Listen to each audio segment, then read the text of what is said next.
was too stupid. Excuses. Thousands! Who ate the apple? What happened? I don't know. Who ate the whole apple? What happened? I don't know. Allah ate it.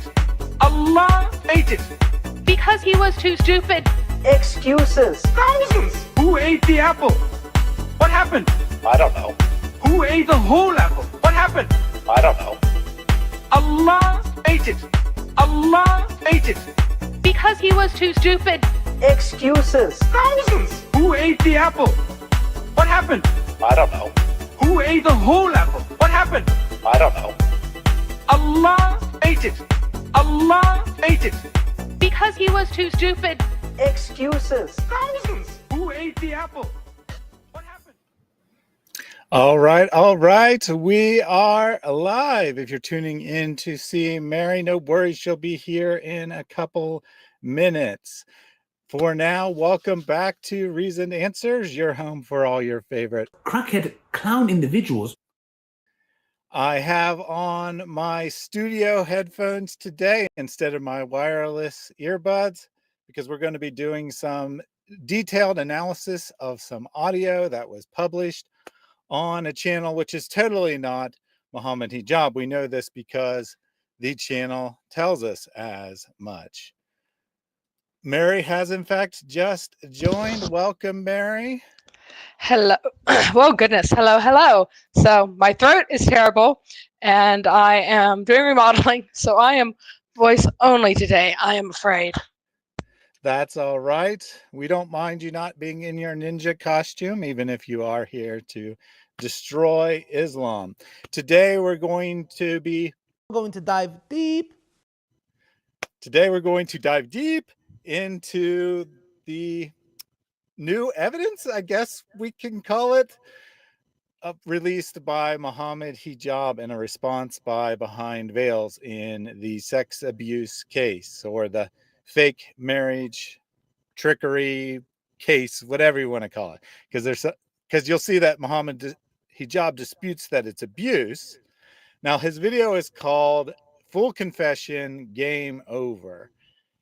In this, he has 10 seconds of audio allegedly coming from Aisha, which we'll spend some time analyzing, and the rest of the video is him talking. I think that the video title is in fact accurate. Obviously, 10 seconds is not a full confession. However, if you watch through the video, warning, first of all, it's some of the most disgusting stuff I have heard. Not like because it's explicit or something along those lines, but because of the nature of the accusations and such being leveled, the ridiculousness of how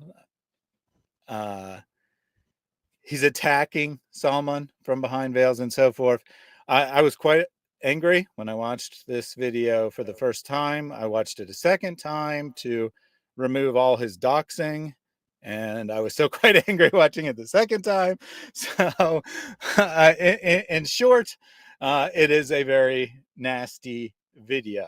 However, I do think it is in fact a full confession, because when you take what he's saying about Salman, you will quickly realize that he is talking about himself. In fact, I have a clip from Muhammad Hijab, which is, not Muhammad Hijab by any means, which I thought would be a good way to start the stream. This is from minute 12 or something of the video, but let's just start with this little clip. Maybe you are making a confession about yourself. Sometimes a lie reveals more about the liar than the one it's aimed at. Sometimes a lie reveals more about the liar than the one it's aimed at. Maybe you are making a confession. And I think that is in fact the purpose of this video, for him to confess without confessing, because of course it is not Muhammad Hijab speaking, as he makes quite clear, even though everyone knows that it is in fact. Well, I mean, it's not technically Muhammad Hijab speaking, but it's his words run through an AI voice. And we'll have some explicit evidence of that in a bit as well. Welcome to the channel, everyone. That's what we'll be talking about today. I wanted to give a couple quick updates on myself as well. I was in court earlier this week, or sort of in court. I was supposed to be in court. Lizzie Baby, as we've been calling her on this channel, after I mentioned her name on a live stream, she first filed a privacy complaint with YouTube. I voluntarily removed her name from the video. I didn't have to do that. I was within YouTube policy, but I was nice and I went ahead and removed it.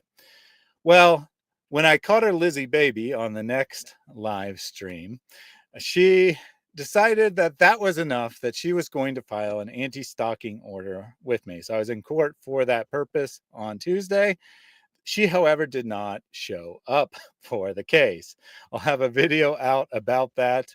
The script for that video is currently on Patreon, which is a good time to remind you that I very much appreciate it if you sign up and become a monthly supporter, because got a lot going on. Got a lot of legal challenges going on. I'm looking into suing my former employer. That's going to be a very long and difficult process because of the nature of U.S. law, I've learned. So need your support. Glad if you sign up on Patreon or Subscribestar as a monthly donor. Also, I'm pretty sure, 99% sure, well, maybe I shouldn't be that confident, 90% sure that I fixed the ape. So if you use ape in your super chats, you will be able to have the ape apologist read that for you. Good question from Talmudic Tunnels Construction. Is AI able to hit the like button? I don't know, but the audience can. So be sure to hit that like button. And we'll start with a gifted memberships from Jack Ray. Early, and this is indeed a sign, yet most of them are not believers. Give alone to Allah, give alone to Allah. Ride the wings of Gabriel, give alone to Allah. Thank you very much, Jack Ray, and be sure to ride the wings of Gabriel. So I actually have a theory. Ready to hear my theory? Yes. I have a theory that everyone's saying that his voice changer was AI gave him the idea of using actual AI. I mean, it might be an AI-based voice changer, but that's absolutely his intonation behind it and his rhythm. And so that gave him the idea, oh, everyone thinks AI, this is an AI voice, when I just ran it through a voice changer, which may or may not be AI-based. So he decided to then use one with his usual amount of grace, skill, and dexterity. Yeah, because the first one didn't really have the markers of AI, but the second video is 100% AI speech. It mispronounces words. It has strange pauses that no human being would have, and so on and so forth. It has all the markers of being AI speech. So I don't know if he faked it the first time, like if it was AI the first time. But we do have a very good question from Faisal here. What is the purpose of mocking hijab? What's the benefit you're getting from this? Is this the sunnah of Jesus? Well, thank you, Faisal, for allowing me to talk about that. Much appreciated. So the point of, as you say, mocking hijab actually is holding him responsible for his own actions. Nice that you think that holding someone responsible for their actions is mocking them. It tells me a little bit about how you think about the world. But besides that, why are we calling out hijab? Why are we doing this? Well, Mary apparently wants to answer, so I'll let her answer first. So this reflects on the Ummah and on exactly how Muhammad taught people to behave. So that's what it reflects on. And it shows, and the reactions of people to this has been predictably Islamic. And this is the important point. It is predictably Islamic. People will sin at any time. Muhammad Hijab thinks he isn't sinning. He thinks he could do this Islamically. Whether or not he's right, there are people who will sin and will deceive. There are grifters, there are deceivers everywhere who will try to slip in amongst others and misbehave. So the question is, how does your belief system deal with people who are going to do that? And Islam actually instructs you on how to deal with people And this is the Islamic way to defend Muhammad Hijab because he's your powerful person, and to silence, shame, and humiliate his accuser. That is 100% Islamic. So this is a condemnation, because this is a condemnation not of hijab alone. Because again, there are sneaks, there are sneaky people who want to slink in among you, and wolves among the sheep. Like, that's a thing. And it's not that there are wolves, it's that the religion was founded by a wolf and is run by wolves, and so you behave in predictably wolfish manners as a group. You take down the weak and you destroy them. So that is my point. And in addition to what Mary said, which I agree with, I would also say that it is the sunnah of Jesus, the duty of any Christian, to fight for what is right, to stand up for the rights of those who are oppressed, who are weak, who cannot do so on their own. And thus I have a special interest in this case because of the victimhood of Aisha. She's, by her own words and by all indications, a Muslim and wants to stay a Muslim and desperately wants to stay a Muslim. In fact, and that she still believes in all of this. But what is she getting from the Islamic community, right? What is she getting from them? At best, people just ignoring her, and the majority of people attacking her. Now, to be fair, there are a minority of liberalized Muslims who believe in Western values that were influenced by Christianity, who are very much upset about this and think that it's very wrong, but they are very much in the minority. Most of the comments are shut up, stop talking, this is embarrassing. It's not that, hijab's great and you deserve this or anything like that. It's basically shut up. And that's what Islam teaches, right? Shut up. It's worse to bring someone embarrassment than to be the victim of crime, to be the victim of abuse. And thus, victims in Islam have no ability to stand up for themselves.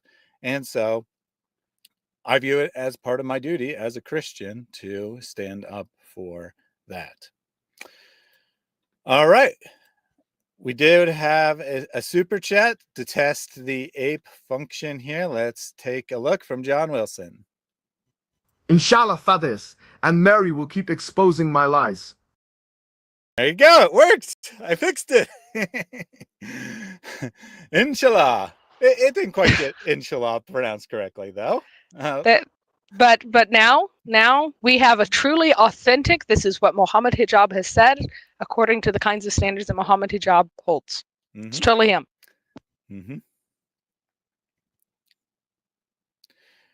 You are mocking, question mark? No. You are not talking I favor of Aisha? Wait, so talking in favor of Aisha means I'm mocking. Interesting worldview you got there, Faisal. Interesting worldview you got. Where standing up for a woman means you're mocking someone. What is humiliation? Well, what is slander in Islam? It's talking about true things, wrong things, evil things that people have done. That qualifies. So talking about Muhammad Hijab's misdeeds and holding him accountable counts as slander to these desperately perverted people. Because Muhammad needed people not to talk about all the shameful and disgusting things he did. So he's like, haha, you're talking about something evil that's not been redressed. And yeah, I'm totally going to make fun of Muhammad Hijab being that incompetent with AI. But this is not, the entire theme of the thing is not, here, let's have a fest making fun of the fact that Muhammad Hijab can't use technology while doing a horrible thing. No, it's Muhammad Hijab is doing a horrible thing. That's it. So Faisal put a third comment in, accusing someone who I've never talked about of being a wife beater. That may or may not be true, Faisal. Where's your evidence? Where's your support for that? Furthermore, why do I have to talk about every single wife beater in the history of the world in order to be able to talk about Muhammad Hijab? You know what this fallacy is? Well, what's wrong with wife beating? Just out of curiosity. Like, what is wrong with it? Because you're supposed to do in Islam, one of the companions tied the hair together of his wife so he could beat them all more easily. All of them at once. Mhm. And he did this repeatedly. This was like a habit of his. This is something that he liked to do to them. That's what we're looking at right now. So I don't know why he's like, oh, he did this bad thing. Is that bad? Tell me in the chat whether or not it would be wrong. Mhm. And so, according to Faisal, if you don't speak about every person in the history of the world who's been accused of wife beating, you cannot talk about Muhammad Hijab, even though we're not actually accusing Muhammad Hijab of wife beating. We're accusing him of tricking someone into a fake marriage or Islamically valid marriage, whatever, through manipulation, through deception, through gaslighting, through grooming. That's what we're talking about. So I guess we have to talk about literally every sin every person has ever done, or we're not allowed to talk about Muhammad Hijab. This is obviously the fallacy of whataboutism, the tu quoque fallacy, more properly put, that, well, yeah, that might be bad, but hey, look at this other thing.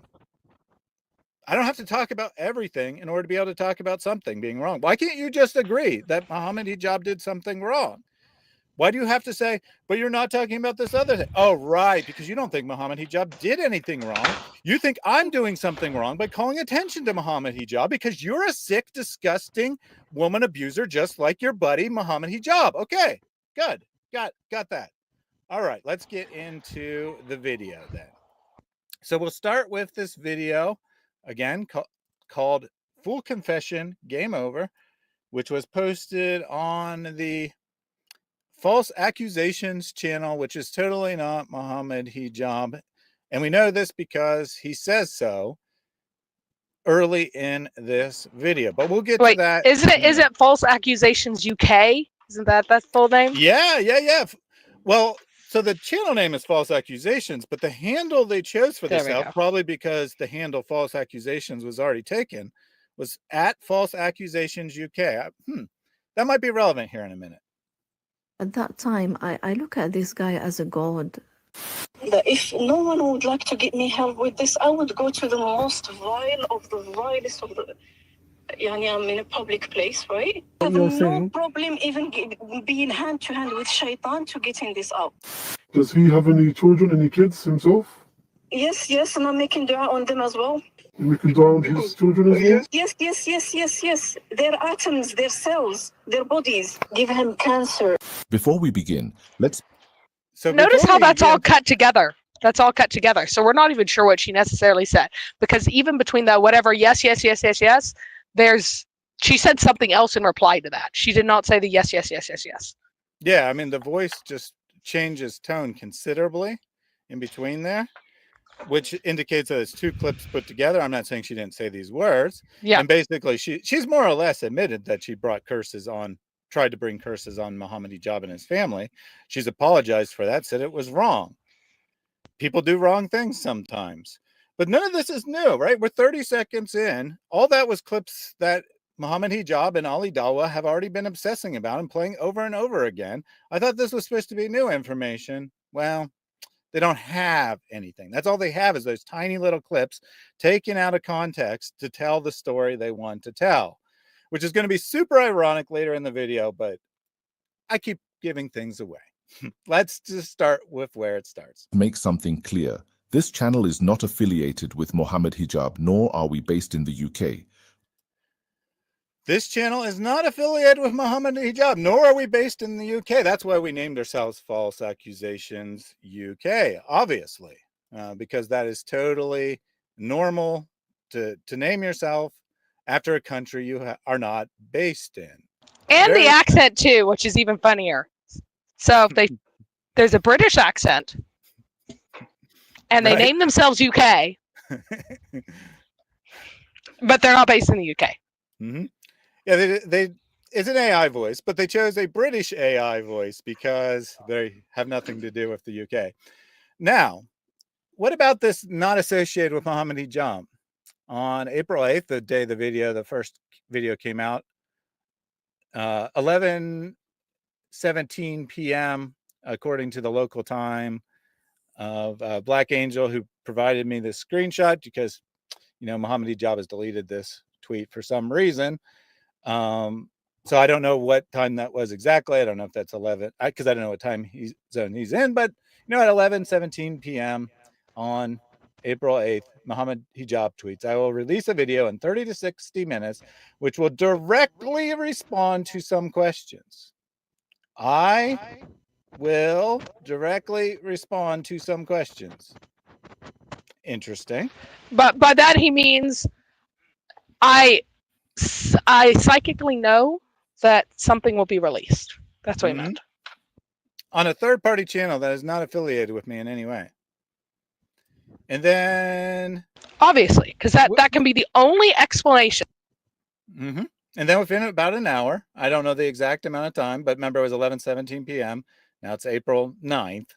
But it is actually just about an hour later. Hijab retweets himself saying, "I will release a video." See, reposted.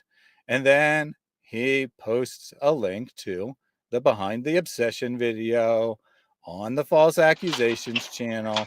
And he says, "This is a video of full repudiation of recent accusations." Did Muhammad Hijab release any video on his own channel 30 to 60 minutes after this? No, he didn't release any video for the next several days on his own channel. The only video that came out was this one. And Muhammad Hijab posted it within minutes of it coming out. And he also has a long history of making accounts pretending to be other people. What's really funny is that he reviewed his dad's fake university that he's associated with a handle that has the word Christian or something like that in it, and it was a fake Christian handle he was using to post on other videos or other places. I don't know those videos, but it was a fake Christian handle to give a positive review to the fake university. It was one that he was known to use posing as a Christian, and it's really funny there because it's like has very Christian, like I forget what exactly the username was, but it was a super Christian username. Like it was an obvious pious Christian username. And then he was like, "This has strengthened my iman," or something like that. The supposed Cambridge College nonsense. So yeah, he has a history of this kind of stuff. And I have started a super chat goal for the day. For some reason, it wouldn't let me start it when I had an actual goal attached to it. But the goal is that if we get 10 donations today, and I'll count the 2 that we already had, we will have a poll for what the new channel animation should be, new free animation. That will be rather extensive and time consuming. So that is what you will get if we meet the super chat goal for the day. Allah says, "I'm so happy this man's career and reputation is baked." But Talmudic Tunnels Construction does have a very good point here. That is, you never talk about microtransactions and EA games, or even how the online gaming is addicting kids to gambling. So how dare you criticize Muhammad Hijab? Yeah, I know. I'm just such a hypocrite, aren't I? Can't talk about everything, therefore I can't talk about anything, I think, is the lesson that we're supposed to take away from Faisal. Let's get the video back up here.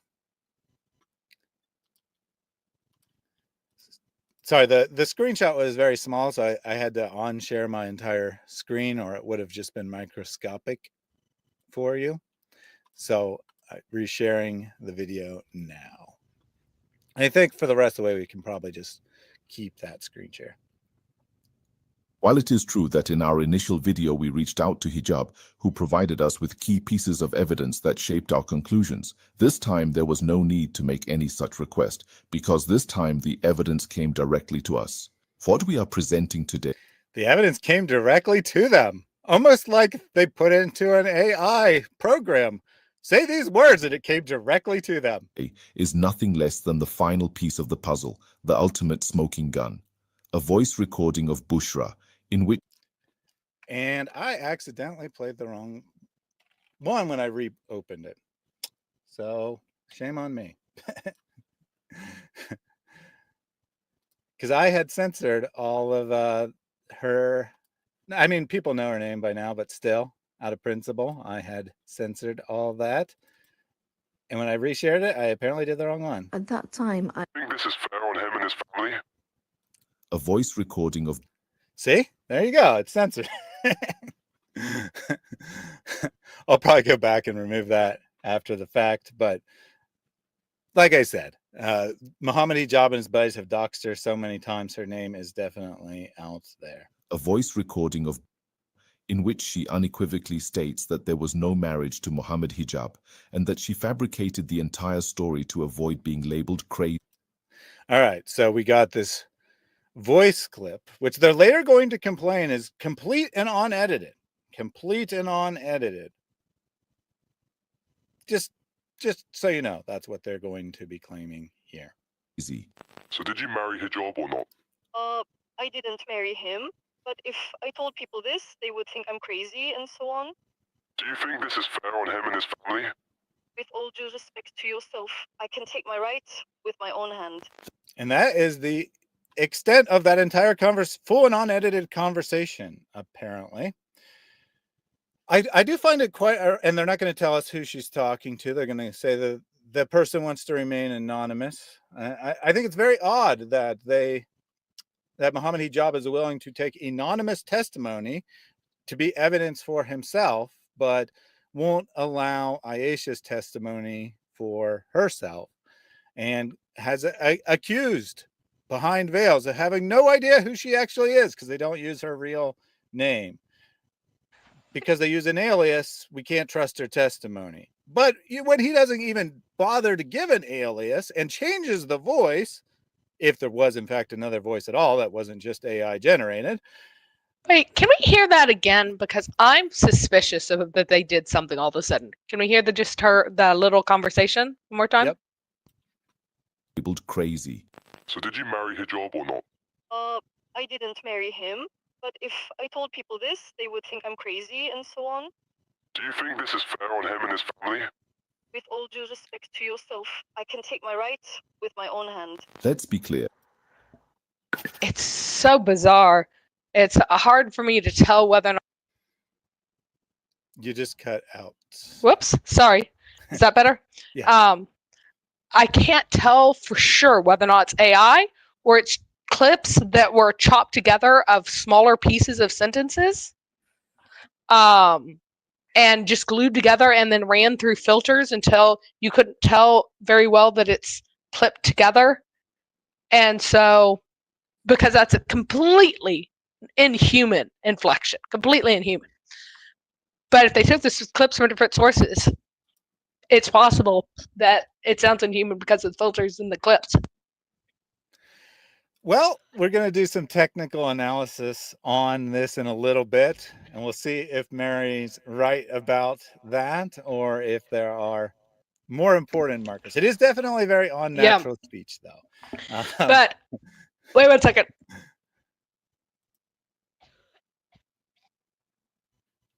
Oh, goodness. The answer to the last question was so bizarre. That's why I was thinking that maybe there's even more to it than that. Yeah, we'll get into like what does that even mean? With all due respect, sir, I can take my own rights. I can take my rights with my own hand. Yeah, like what does that mean as an answer? So I'm wondering if it might not be clips that sound very, very artificial. And then that makes the AI think that it sounds very AI-like because it has the weird intonation. Only part, like tiny phrases sound natural, but the whole thing sounds unnatural. So AI would read that as AI too. So that's also possible. So we'll get into the fine details in a minute, but for a second, I just want to take this at face value. Okay, so this is supposedly Aisha contacting a sheikh, or they say a mufti, for the benefit of getting advice in her situation. Now, the questions asked to her, I think, are very bizarre. They don't sound like things that someone would be asking if they're like just trying to get investigation. They're also alleging that this is a phone call that has been recorded, which will be important later on. But let's just take it for the sake of argument that this is a phone call they recorded. Well, it's a violation of ethics and probably the law to release client information for reasons other than their own safety or a subpoena, right? Because a crime's being investigated or something along those lines. So what we're told is that we should believe that this counselor violated ethics and probably UK law. I'm not an expert on UK law, but probably also UK law, to get this clip to someone who no one knows who it is because it's not Muhammad Hijab, right? That's what we're supposed to believe about how they got this evidence, that it came directly to them. Highly plausible. Yeah, and his questions don't sound like a counselor, right? Do you think this is fair to Hijab and his family? That's the second one. And then the first one is, did you marry him or not?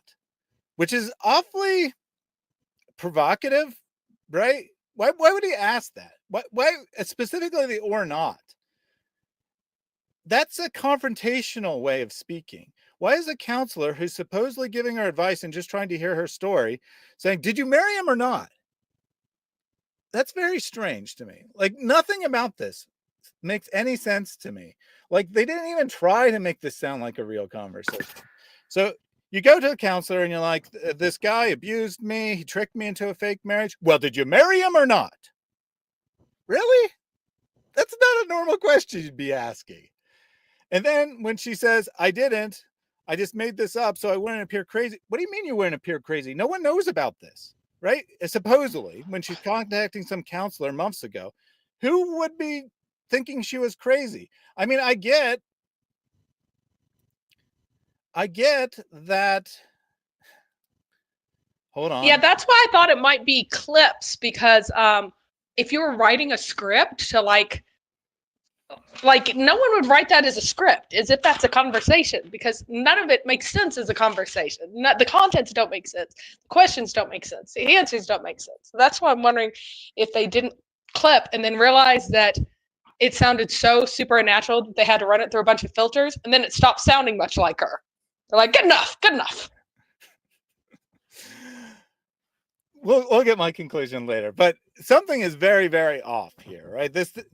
Why is this guy saying, why is she saying, no, I didn't, but then for no reason whatsoever saying, but if I admitted that, people would think I'm crazy. Who's thinking you're crazy? That only makes sense in the context of this being well after the initial interview has been published, but it's supposedly from months ago, right? It's supposedly from a long time ago when she was just trying to get help. So why was she making it? Just doesn't make any sense. And then his immediate question is, do you think this is fair to Hijab or not? Well, that's something that Hijab would be very concerned about, right? That's something that he wants you to and know. His family, just suddenly, and his family. Like, let's bring that into it. Yeah, and his family, right? How does this guy even know that Muhammad Hijab has a wife and kids? Ooh, new theory. Muhammad Hijab knows that he can't convince most people, but he figures that most people will just shut up after a while. He's trying to keep his wife from divorcing him. Hey, Muhammad Hijab's wife, he's playing you. Divorce him. Take him for everything. He deserves it. Mm-hmm. Wad wants to know how I'm doing. I'm doing great. Unlike your buddy there, Muhammad Afridi in the chat, who has clearly been possessed by a mind virus called Islam. I've blocked him permanently already twice today. We'll see how many times I have to block Muhammad Afridi as he continues to create new accounts. He's very, very lucky that I'm super busy today and can't even be on video, because I could supply the most revolting page of the Quran imaginable today. So I suspect that he doesn't actually care. Maybe he wants us to rip up pages of the Quran because he's been doing this for months under other names, both on my channel and David's and other channels as well. Now, the other channels might not rip up Qurans, but I certainly do. David certainly does. Your brother in Christ, he did there. He ripped up a Quran. So he just doesn't care, because I suspect he actually knows Islam is false and he just gets a kick out of being a troll. But in any case, let's get back to Hijab here. Or I'm sorry, not Muhammad Hijab. Totally anonymous source, and thus we can't trust it, according to the logic of this video. Huh. Labeled crazy. So did you marry Hijab or not? I didn't marry him, but if I told people this, they would think I'm crazy and so on. Do you think this is fair on him and his family? With all due respect to yourself, I can take my rights with my own hand. Let's be clear. The speakers. So again, I'm going to let Hijab, not Hijab, whatever, give some evidence for himself first before we do some analysis, but we're going to get some very detailed analysis about it. Very nerdy stuff coming up. That's your warning. Distinctive accent makes it immediately evident that it is. There is no ambiguity. We've run this audio through advanced software designed to detect AI-generated voices, and as clearly shown on the screen, this recording doesn't match any of the indicators. So, as clearly shown on the screen by a screenshot, not a video recording of them uploading, that screenshot, they could have uploaded literally anything. They could have uploaded literally anything and had it determine whether or not it's an AI voice. Muhammad Hijab could have said, "Hi, I'm Muhammad Hijab." Uploaded it to the website, got that screenshot. But they are insanely stupid. They are insanely stupid, Muhammad Hijab and his buddies, because they didn't even bother to run the actual audio through. Immediately evident that it is. Oh, by the way, no ambiguity. We've run. So this is 11 lamps. It says it right here on screen. They cut off it at the top, maybe to try to hide where they got it from, but it says it down here, generated with 11 lamps. And we're going to go look at the 11 lamps website here. And I'm going to do it live on video, not with just showing you a screenshot that could have been anything. But before I do that, I did want to point out that they're trying to gaslight the audience, right? Oh, this has to be her. It matches her inflection, blah, blah, blah. And if you don't have it side by side, you might say, yeah, that sounds like her. I think they're probably right. But her distinctive accent is simply a Moroccan accent. So any Moroccan person, I mean, not any, but many Moroccan people would talk with the same accent. So that's not really much of anything. But when we play them side by side, as we'll do in a minute, they don't really sound the same at all. And when we look at the fine audio details, it is definitely not the same voice. I'm going to come out and say for reasons that we'll get to. But first, we got the, this AI speech classifier. Anything you want to add before I run that little experiment live, Mary? Nope. I bet I'll show high though, just because of the unnatural cadence. Whatever the clips are from, it's not going to sound like a real voice because the parts are not connected together the way human sentences are. All right. So we got the same website here. The one that Hijab told us definitively says that it's not an AI voice. I believe you should be able to see yes, you can see it. It's very tiny, but I promise if you pause this and you zoom in later, you will see that I'm clicking on fake Aisha clip, fake Aisha clip.wave. I'm going to open that. Let's see what it says. Very likely, probability 98%. It's very likely that this audio was generated with 11 labs. So what is 11 labs actually saying when they do their analysis? Whether it matches their model or not is what they are actually suggesting. They're not suggesting that they can detect all AI. They're saying that they can detect their own model. Now, I doubt whether they can actually accurately detect their own model, but for reasons that I'll get to later, they might have good reason to believe this. But I'm just showing you fake Aisha clip.wave. I'm going to play the same audio so you can see that there's no trickery here. I didn't marry him, but if I told people this, they would think I'm crazy and so on.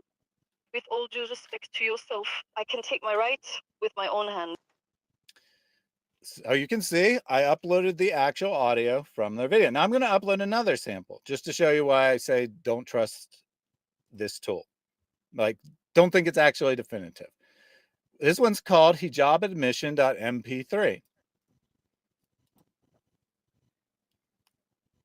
Very unlikely, probability 2%. It's very unlikely this audio was generated with 11 labs or the audio was manipulated. Remember, what they're really telling you is it's not generated with 11 labs, which is true. However, this, according to Hijab, this is proof that this is definitely not fake audios. Let me just play that audio.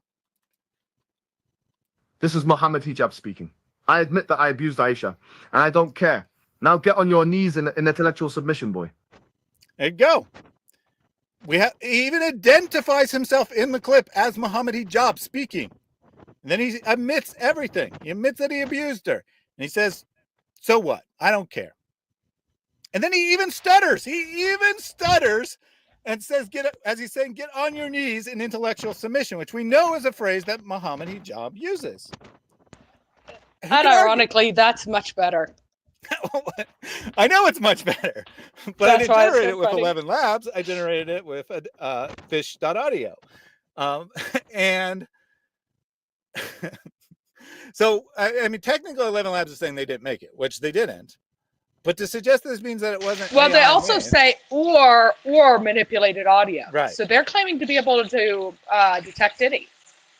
Yeah. It says or manipulated audio. Let's just get that again. This is Mohammed Hijab speaking. I admit that I abused Aisha, and I don't care. Now get on your knees in intellectual submission, boy. There's even a breathing marker there. I mean, this is pretty good. This is pretty good. But unless you're suggesting that this Muhammad Hijab actually said this, you can't just rely on that tool, right? You can't just rely on a tool. Now, I think that Hijab, he could have made a much better fake. And for reasons I will point out in a minute, he could have done much better. But he didn't even try. He didn't even care. He didn't even bother to try to do something good because he's like, I can just do anything. I can just put any nonsense out there and people will believe it. You have a really high opinion of him. You think he's actually not that stupid. Well, I mean, maybe he is that stupid. I mean, he very wrong. well may be that stupid. He might be that stupid. I don't deny that. I think he really honestly is. Keep in mind that he didn't get his Oxford graduate degree by actually enrolling in Oxford. He had, it's like Harvard's online thing that they have where you can get graduate degrees from, it's a money-making scheme. And even the big name universities have them. And that one gives you like credit for your your activities. So his dawa in the park gave him part of his credit. So do not assume that just because, and then once he gets one of these fake degrees, he'll be able to trade it for getting admission into other places. And honestly, with a lot of these degrees, once you get admission, as long as you turn in work, you're gonna get the degree. Mm-hmm. Why stuttering? Good question, Muhammad Hijab. Why is Hijab stuttering in that clip? Is it because he's admitting his guilt and he feels bad about it? I don't know. So from Pindacast, this is technical self-snitching, isn't it? And I'm just gonna remind you of what Hijab said. Sometimes a lie reveals more about the liar than the one it's aimed at. He claims that this AI website will verify that it's not, or that it is not an AI clip. We go to the website, it verifies that it is an AI clip. Remember, this is a full confession. This video is a full confession. Whose full confession is it? I think it's Muhammad Hijab's full confession. And we have Wad in the chat to his credit saying, I think it's an AI generated conversation. I really do. Yeah. Muhammad Hijab faked this conversation. That is the correct response that everyone should have, right? That every reasonable person should have, whether they're Muslim or otherwise. You don't need Muhammad Hijab, right? If you're a Muslim, you don't need Muhammad Hijab, or at least you shouldn't need him. Islam should stand on its own merits. But the problem is, for the vast majority of Muslims, their confidence isn't based on facts or firsthand knowledge or anything. It's based on the confidence of speakers like Muhammad Hijab. And since he happens to be arguably the most popular, he doesn't technically have the most subscribers, but arguably the most popular da'i right now, the one that everyone says that you can go to, the one that is supposedly destroying the anti-Islam, Islamophobes, whatever, a lot of people have placed their confidence in Muhammad Hijab. So it's a big deal to them that he is actually a liar. But of course, they don't necessarily At that time, want to admit that because they're not good like Wad here, right? So Wad says that he agrees, right? He agrees. Now we're going to get a little bit more beyond this AI thing here, where it came from and such, and then we'll go through some technical analysis of the clip, which I think will definitively show you much more than the tool, which I just showed you says it's AI generated. Shown on the screen, this recording doesn't match any of the indicators. The voice note is a recorded conversation with a qualified Mufti who has chosen to remain anonymous, where she explains that what transpired was a failed engagement, not a marriage. She admits to having concocted the narrative out of fear of public judgment. This recording was submitted to the Islamic Sharia Council. So again, Mary, did that sound like a full conversation where she extensively admitted under pressure that she'd made it up? Where's the rest of the conversation? There isn't one. Remember that later on. Addressed directly to Sheikh Haitham al-Haddad via a dedicated email channel. Let me just go back slightly so we can read the email here. This recording was submitted. Nice. So he's pretending that this went to the Islamic Council and through a dedicated email channel. Yeah, so I don't know basically what he's saying. No, what he's saying is he made up a new email that didn't exist before to send this to the Sharia court. What? That's what he's saying. That's what he's admitting right here. Because how else would he know that it's a dedicated email? There's going to be some very important stuff here, but right now, Islamic Sharia Council. Okay, he sent it to someone. Someone sent it to the Islamic Sharia Council, and then also sent it to this channel for some reason. Sharia Council. And keep in mind, he knows it's a dedicated email. And then dedicated email. Well, I mean, that might just be him being stupid, but anyway, maybe it's dedicated for this kind of complaints or something. Sheikh Haitham al-Haddad. Remember that. Sheikh Haitham al-Haddad. Haitham al-Haddad via a dedicated. All right. And then they blank the name. Would like to, though I would like my name not to be shown or distributed beyond this email. Okay. Oh, so I am whatever. And then in parentheses, though, I don't want you to tell anyone that. Why? Who knows? I specialize in marriage counseling and family issues for 10 years. Alhamdulillah. At standard procedure, we record all calls before speaking to clients. That is not standard procedure at any legitimate counseling agency. Okay? I'm sorry, that's just not standard procedure anywhere. And then he says, we say this at the beginning of each call, which is necessary for legal purposes. But counseling organizations, legitimate counseling organizations, don't record phone calls. But remember, this is supposed to be a phone call. It's going to be important. We offer a free service. I have attached a confession from a woman who sounds exactly like the one who claims to be Muhammad Hijab's ex-wife on this email. She confessed to me that she's not married to him, but that she was engaged. She confessed that she went to the Islamic Sharia Council and other entities filing an application for a divorce in order to get her rights with her own hands. That's weird. That makes no sense. Why would she be filing for divorce? But no, she confessed that she went to the Islamic. This is supposedly what the audio clip is, right? Or what he said in the conversation. She confessed that she went to the Islamic Sharia Council and other entities file an application for divorce in order to get her rights with her own hands. But that's not the context of the answer to the question. No. The question was, do you think this is fair to Muhammad Hijab and his family? And now the email is telling a different story about where this clip came from than what the audio of the clip tells a story. Can these liars not even spend 5 seconds making sure they're saying the same thing in both places? By that, she means Hijab promised to marry her, but he never did. No, that's not what that clip says at all. Nor is that in any way what the phrase means. How would you know what she means by that? Right? That's a full conversation. How would you know what she means by that? And according to you, she's going to the Islamic Sharia Council to get her rights with her own hands. But according to that clip, she's not being unfair to Muhammad Hijab or she just doesn't care about Muhammad Hijab and his family or something. I mean, it's not even clear why she would say that. Like, these morons can't even concoct a plausible story. From my understanding of what she was saying, she has never really married Hijab. My understanding of what she was saying, you know, even though in the clip that you're providing, she explicitly says, I never married him. Okay.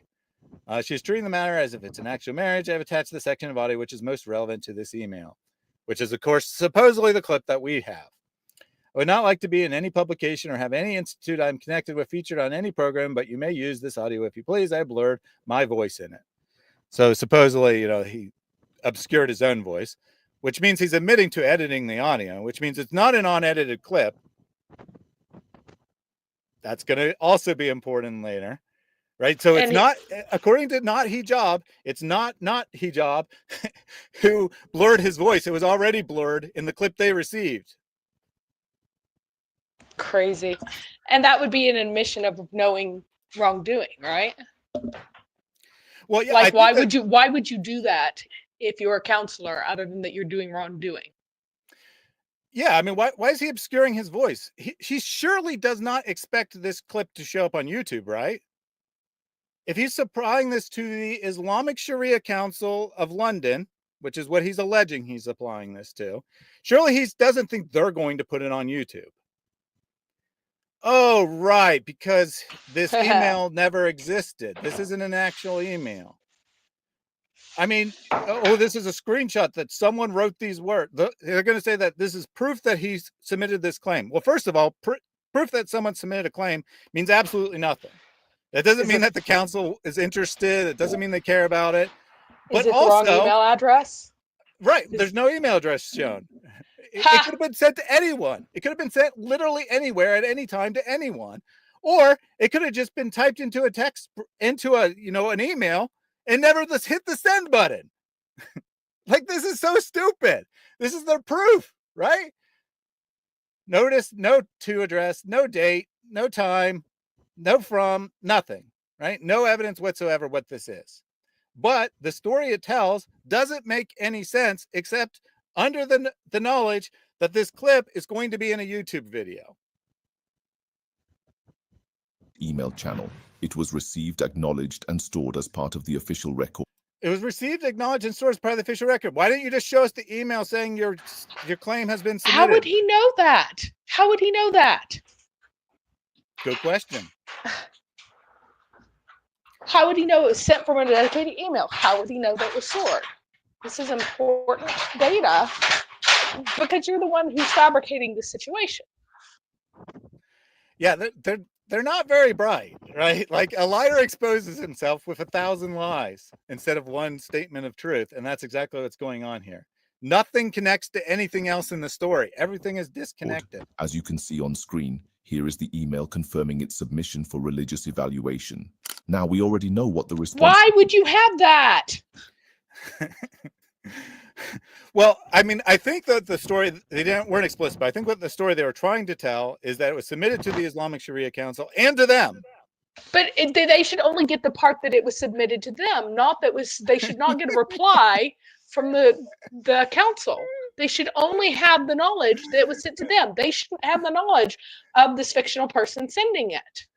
Yeah, you know, this anonymous Mufti who definitely doesn't want this to appear on any public record anywhere, as he says in the email, totally sent it to false accusations so that it could be revealed to the public. Because that's the only, unless they're saying the council leaked it, which would be a huge violation of their own ethics. No, they're saying that the Mufti sent it. That's what they said. No, is that it was sent to them. In the email, I don't want anyone to know about this. Yeah. But I'm sending it to a YouTube channel. So ridiculous. And somehow the YouTube channel psychically knows about the supposed reply of the Sharia Council. So before we go any further, I need to bring up some more important stuff here. All right. So they said that they sent it directly to Sheikh Hatham al-Haddad. This is a Wikipedia article. Sheikh, well, it doesn't say Sheikh, but Hatham al-Haddad is a British Muslim television presenter and Islamic scholar of Pakistani origin.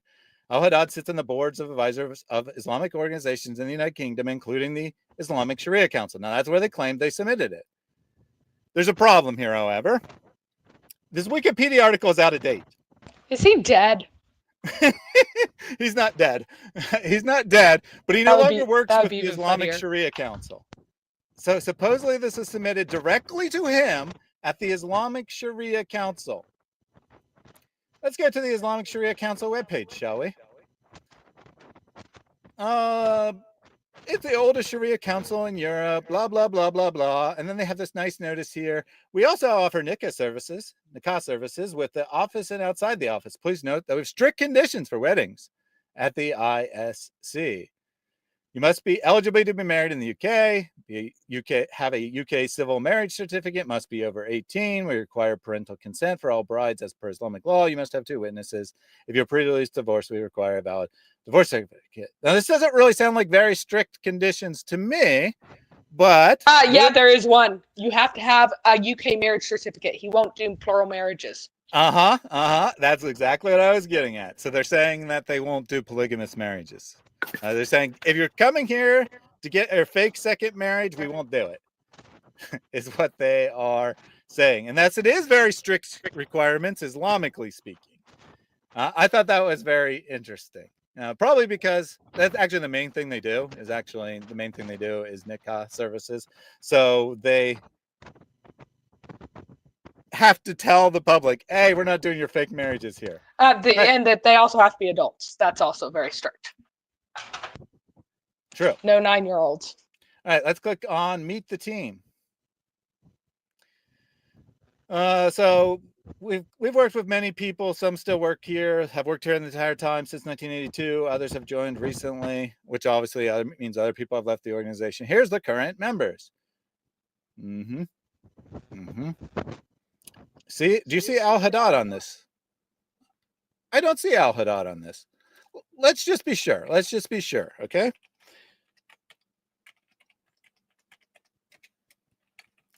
So I'm just doing a Google search specific to this website for his name. Oh, there's not a single hit on this website. He has nothing to do with them anymore. However, Sheikh Dr. Hatham Al-Haddad is a jurist and UK-based scholar who currently serves as the chair of the Fatwa Committee of the Islamic Council of Europe. He works for a different organization now. Incidentally, the Islamic Council of Europe is where Aisha has an open complaint.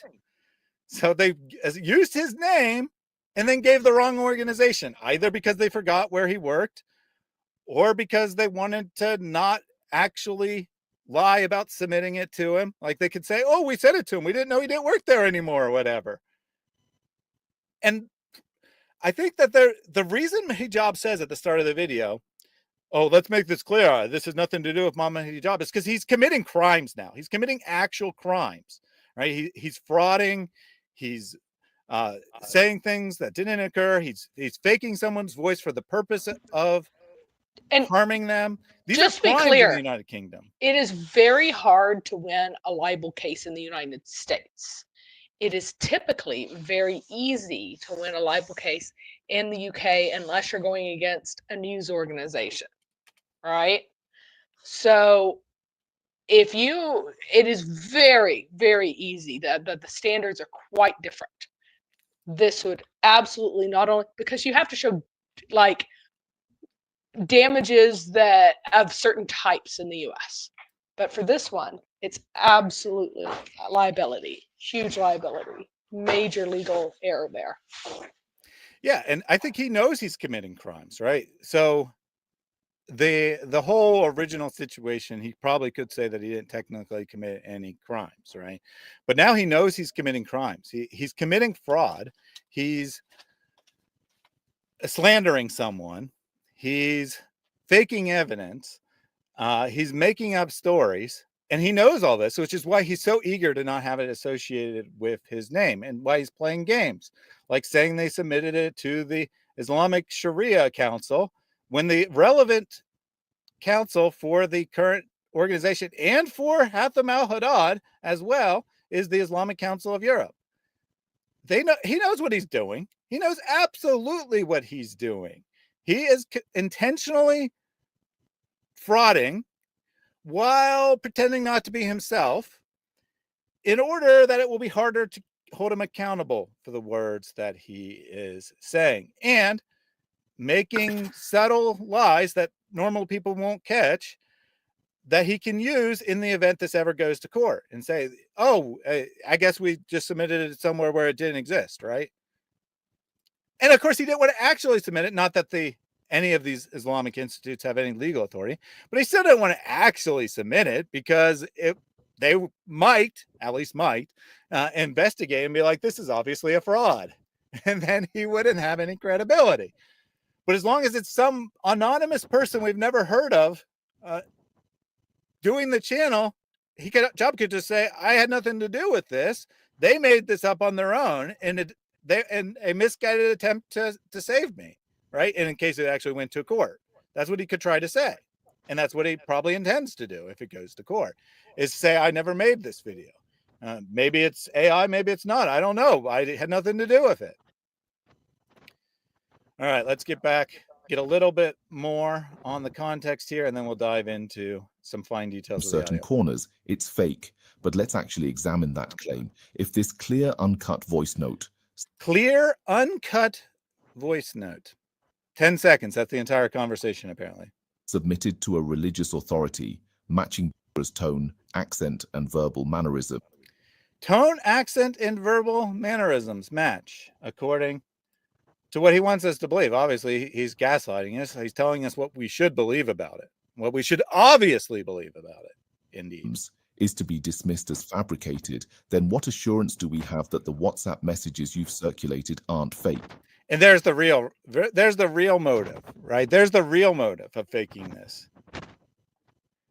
Well, if I faked this, then who's to say you didn't fake stuff, right? If I faked this, who can prove that your stuff isn't fake as well? If this has been forged, what else has been forged? You need to ask that question to yourself. Been forged, Mary. His are so transparent. It's so funny. Like, his are so transparent and they're so bad that they're so obviously fake. And he's like, does that mean that she's like 5 times smarter than he is? Is that it? Because there's nothing that she's put out that appears forged. Mm-hmm. And in fact, some things that she's put out, they don't paint her in the most perfect light, right? So, yeah. Clear and uncut. More clear than the preservation of the Quran. Uncut, please take a note. Yeah, very strange, right? We got 10 seconds of Aisha's video, and probably about 10 seconds of the anonymous distorted voice, which, totally uncut, unedited. Not, even though the email that supposedly is identifying where this came from says that it's been edited, right? By saying I changed my own voice, you're saying I edited this clip. But this is the clear and unedited clip. And again, makes zero sense whatsoever that this guy, this anonymous Mufti, is submitting to the Sharia Council evidence for the case and trying to obscure his own voice so that no one identifies it because he doesn't want this public, and then also sends it to a channel that he knows is going to use it as evidence for hijab. All right, let's get into some technical stuff. We'll give Mary a break here. This will be nerdy, but I promise you it will actually be worth it in the end. Well, at least I hope it will be. I mean, maybe you'll just be like bored and fall asleep, but hey, maybe that will be a benefit to you as well. So we'll start with this one. I got several of these things that we're going to look at here.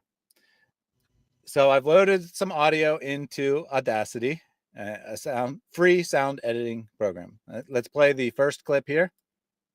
It's my rights, it's the right of my child, it's my father's right.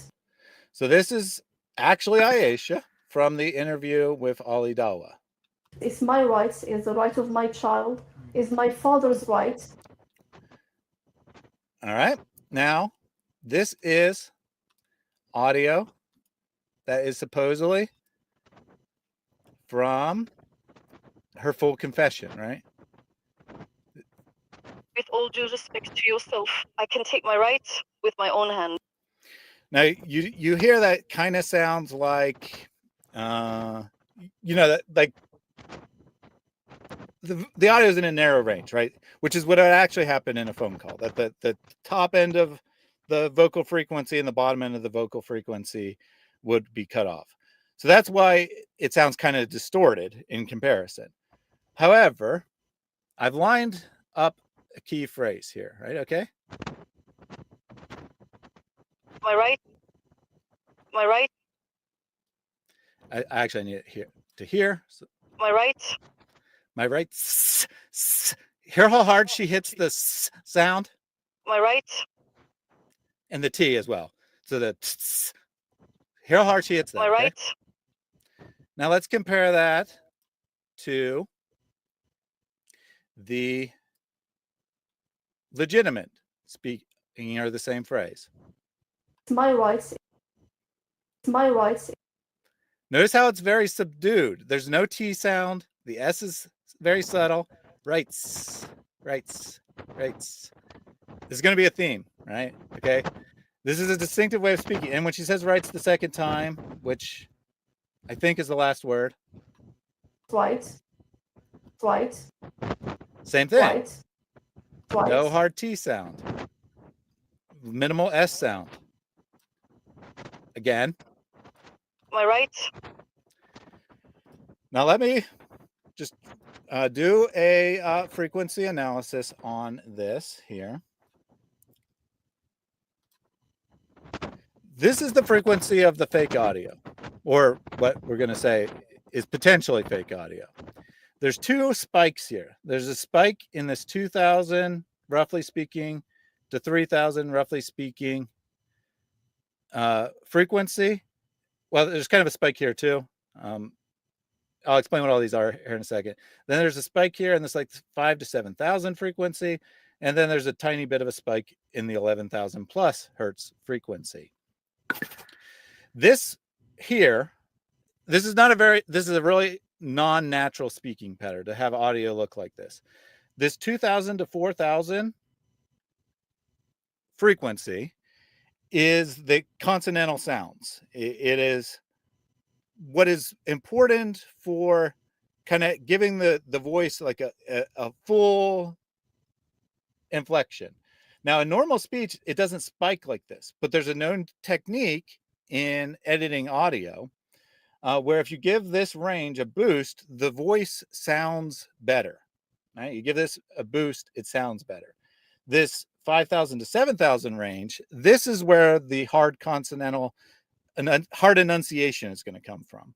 So when she hits the T really hard and the S really hard, the S might be somewhat in here, but the T especially is going to be in this frequency. And then this really high frequency gives it kind of a breathy sound.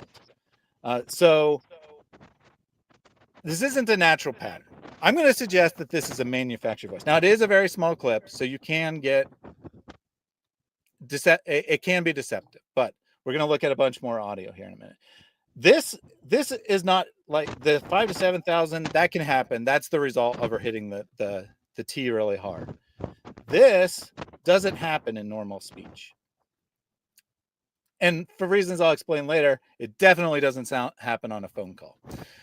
Now, let me just analyze the comparison clip. All right. Replot it.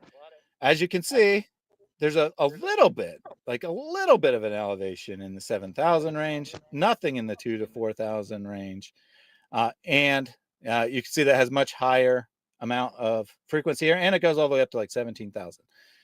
So here it cuts off earlier, which is what we would expect, which is why it sounds the way it does, right? It cuts off at about 11,000. It doesn't go up to 17,000. And although it looks like there's sound in this range, this is negative 70 decibels. This is not audible, right? So there is nothing below about 200 frequency. So the high end and the low end are cut off, which is why it sounds kind of distorted. That you would expect from a phone call. However, you would not expect this pattern. And this is why I think that they're using a pre-manufactured AI voice as opposed to trying to, that's my conclusion. They're using a manufactured AI voice instead of trying to clone her voice. And that's why, because it's a manufactured voice, it has this high degree here. Let me show you some other really interesting things. Okay. So this is silence. Obviously you didn't hear anything. Trust me, it's silence. This is also silence. You didn't hear anything, but you may have noticed that it peaked up here. Right? Okay. So now if I go to, let me take this off the screen for a second. If I go to amplify this, if I amplify it 31 decibels, let me actually take a little wider selection so I can get all the silence.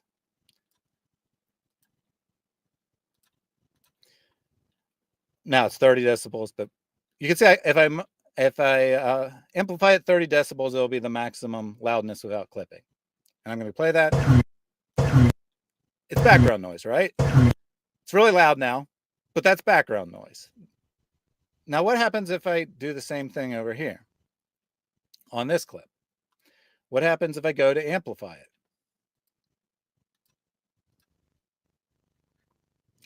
it? I took slightly too wide of a selection. I will do that in a second, but I want to show this first. New peak amplitude, negative infinity.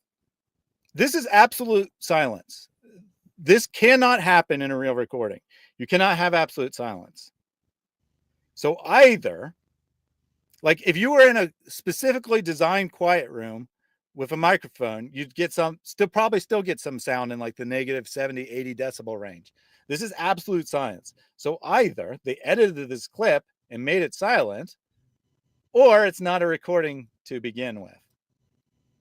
Let's go ahead and amplify the whole range here. And by the way, the same thing happens like in between here and here. Why were they silencing all these tiny little segments between words? Doesn't make any sense. Doesn't make any sense. Now let's amplify the portion of the silence that actually isn't silent. All right. Now let's do it over here where there's a bit more.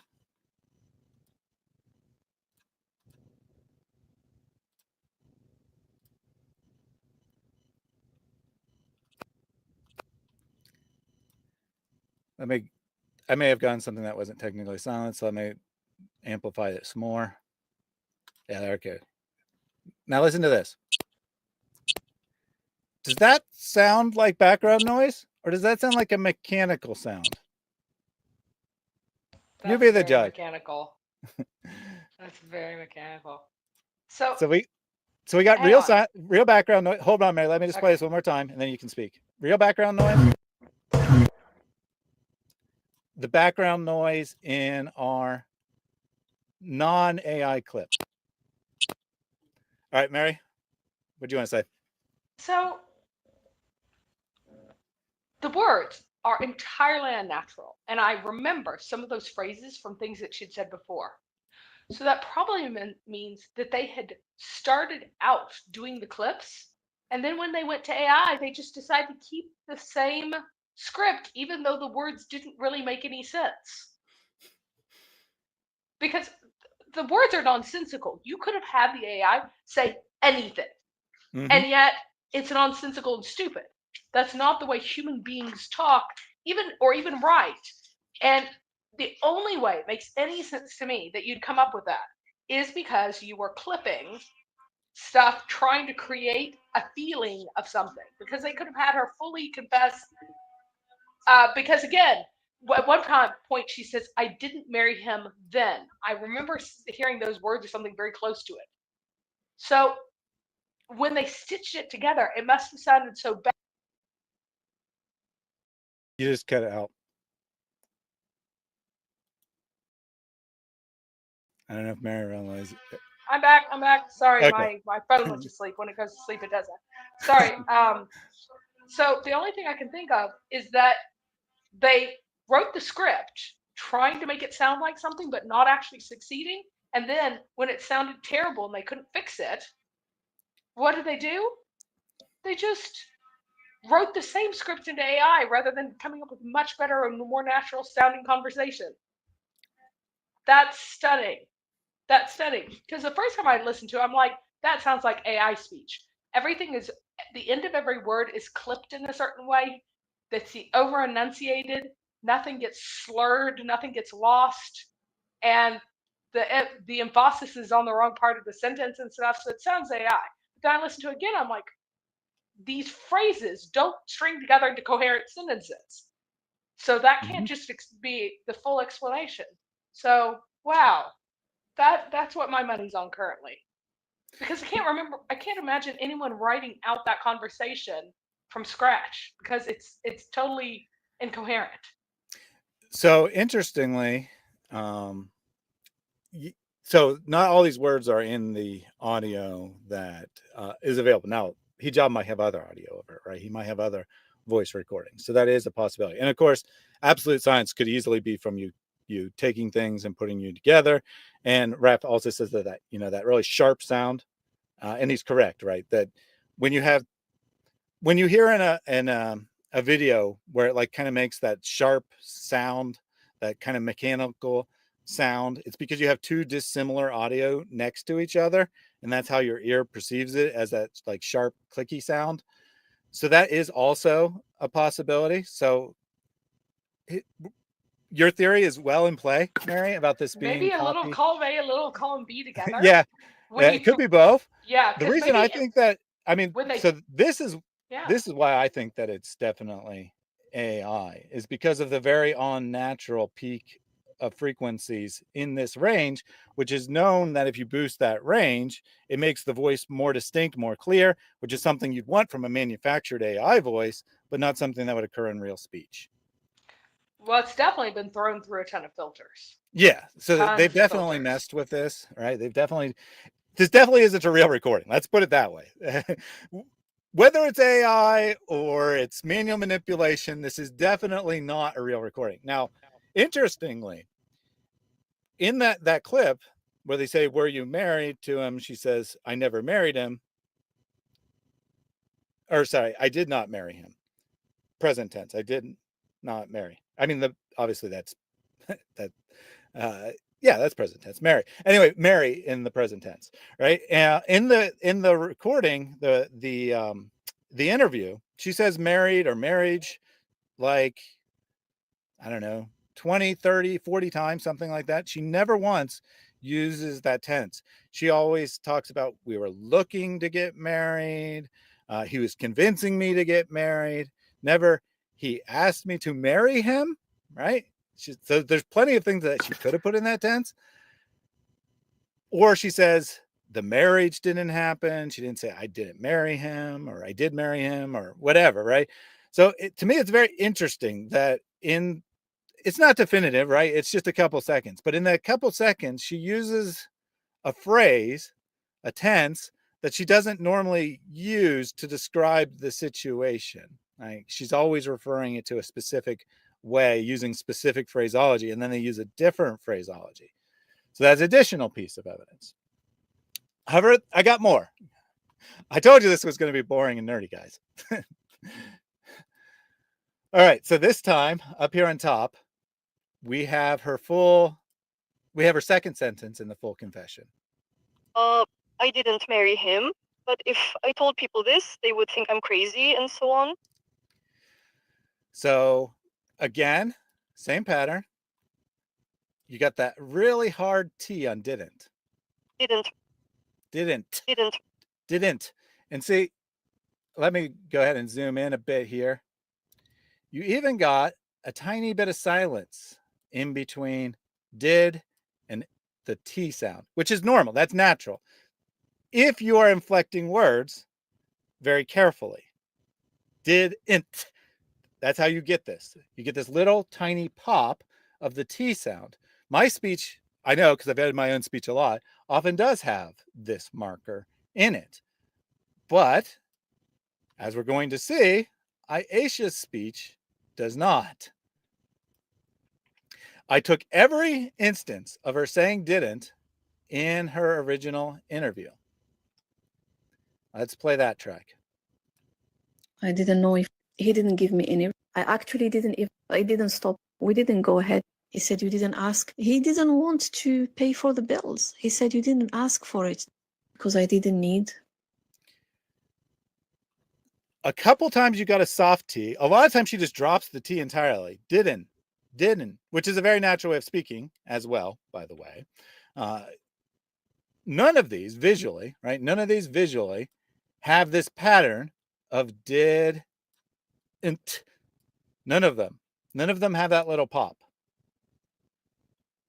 I'll scroll over. This long clip, she says didn't twice. That's why I used the whole thing, but didn't at the start and then didn't at the end. None of them have that little pop with a little bit of silence and then the hard T. I mean, not absolute silence. And I actually didn't check whether this is absolute silence, but it would be absolute silence, of course, but it would be nothing coming from your mouth. And yet the clip does. And I'm going to do the same thing here and do the plot the spectrum, do the spectral analysis. And it popped up over here. So this is this one now. Same pattern, right? This is a different sentence, same pattern. Peak here, little peak here. Nothing in the low end, nothing in the high end. Consistent with the other clip. Now let's look at these ones.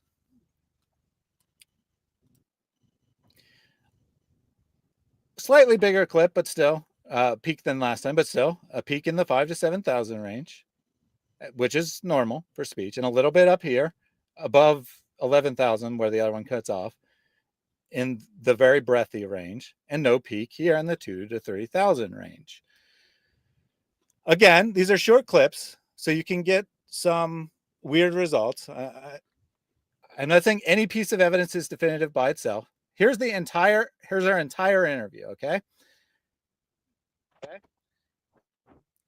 And let's do the spectral analysis again.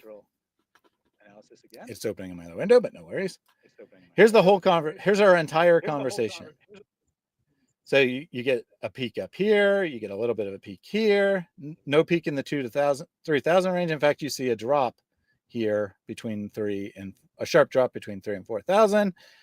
This is much higher frequency. This goes further, et cetera, et cetera. It's pretty consistent. We can do it like any random segment of just a couple seconds. Replot.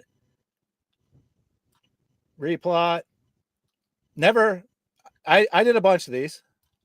I never got one that looked like the sample, right? That's supposedly her.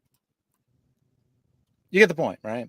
It doesn't seem to match her voice. Again, you only take a couple seconds, you can get weird results. I'm not saying the spectral analysis is definitive by itself, but with the speech pattern not matching her speech pattern, and we're going to have one more example of that as well, and the analysis and the absolute silence in the fake clips, these are clearly manipulated. So again, here's the fake, or we'll play the real one first. Yep, I did not move the pointer. That are incapable or not going to preserve their families and so on. And so notice the way she says and so on. And so on. And now let's get the fake one. I'll play the whole thing and then the and so on. I didn't marry him. Whoops. Or not going to. Well, that's both of them at the same time. That's not very useful to anyone.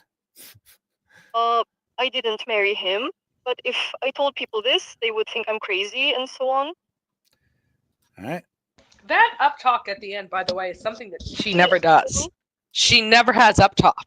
She's she's not a person who talks like this. She doesn't do the up talk. Z and so on. Z and so on. We got a little bit of the previous sound there, but Z and so on. So it's actually and so on's going to start right about there, and so on, and so on.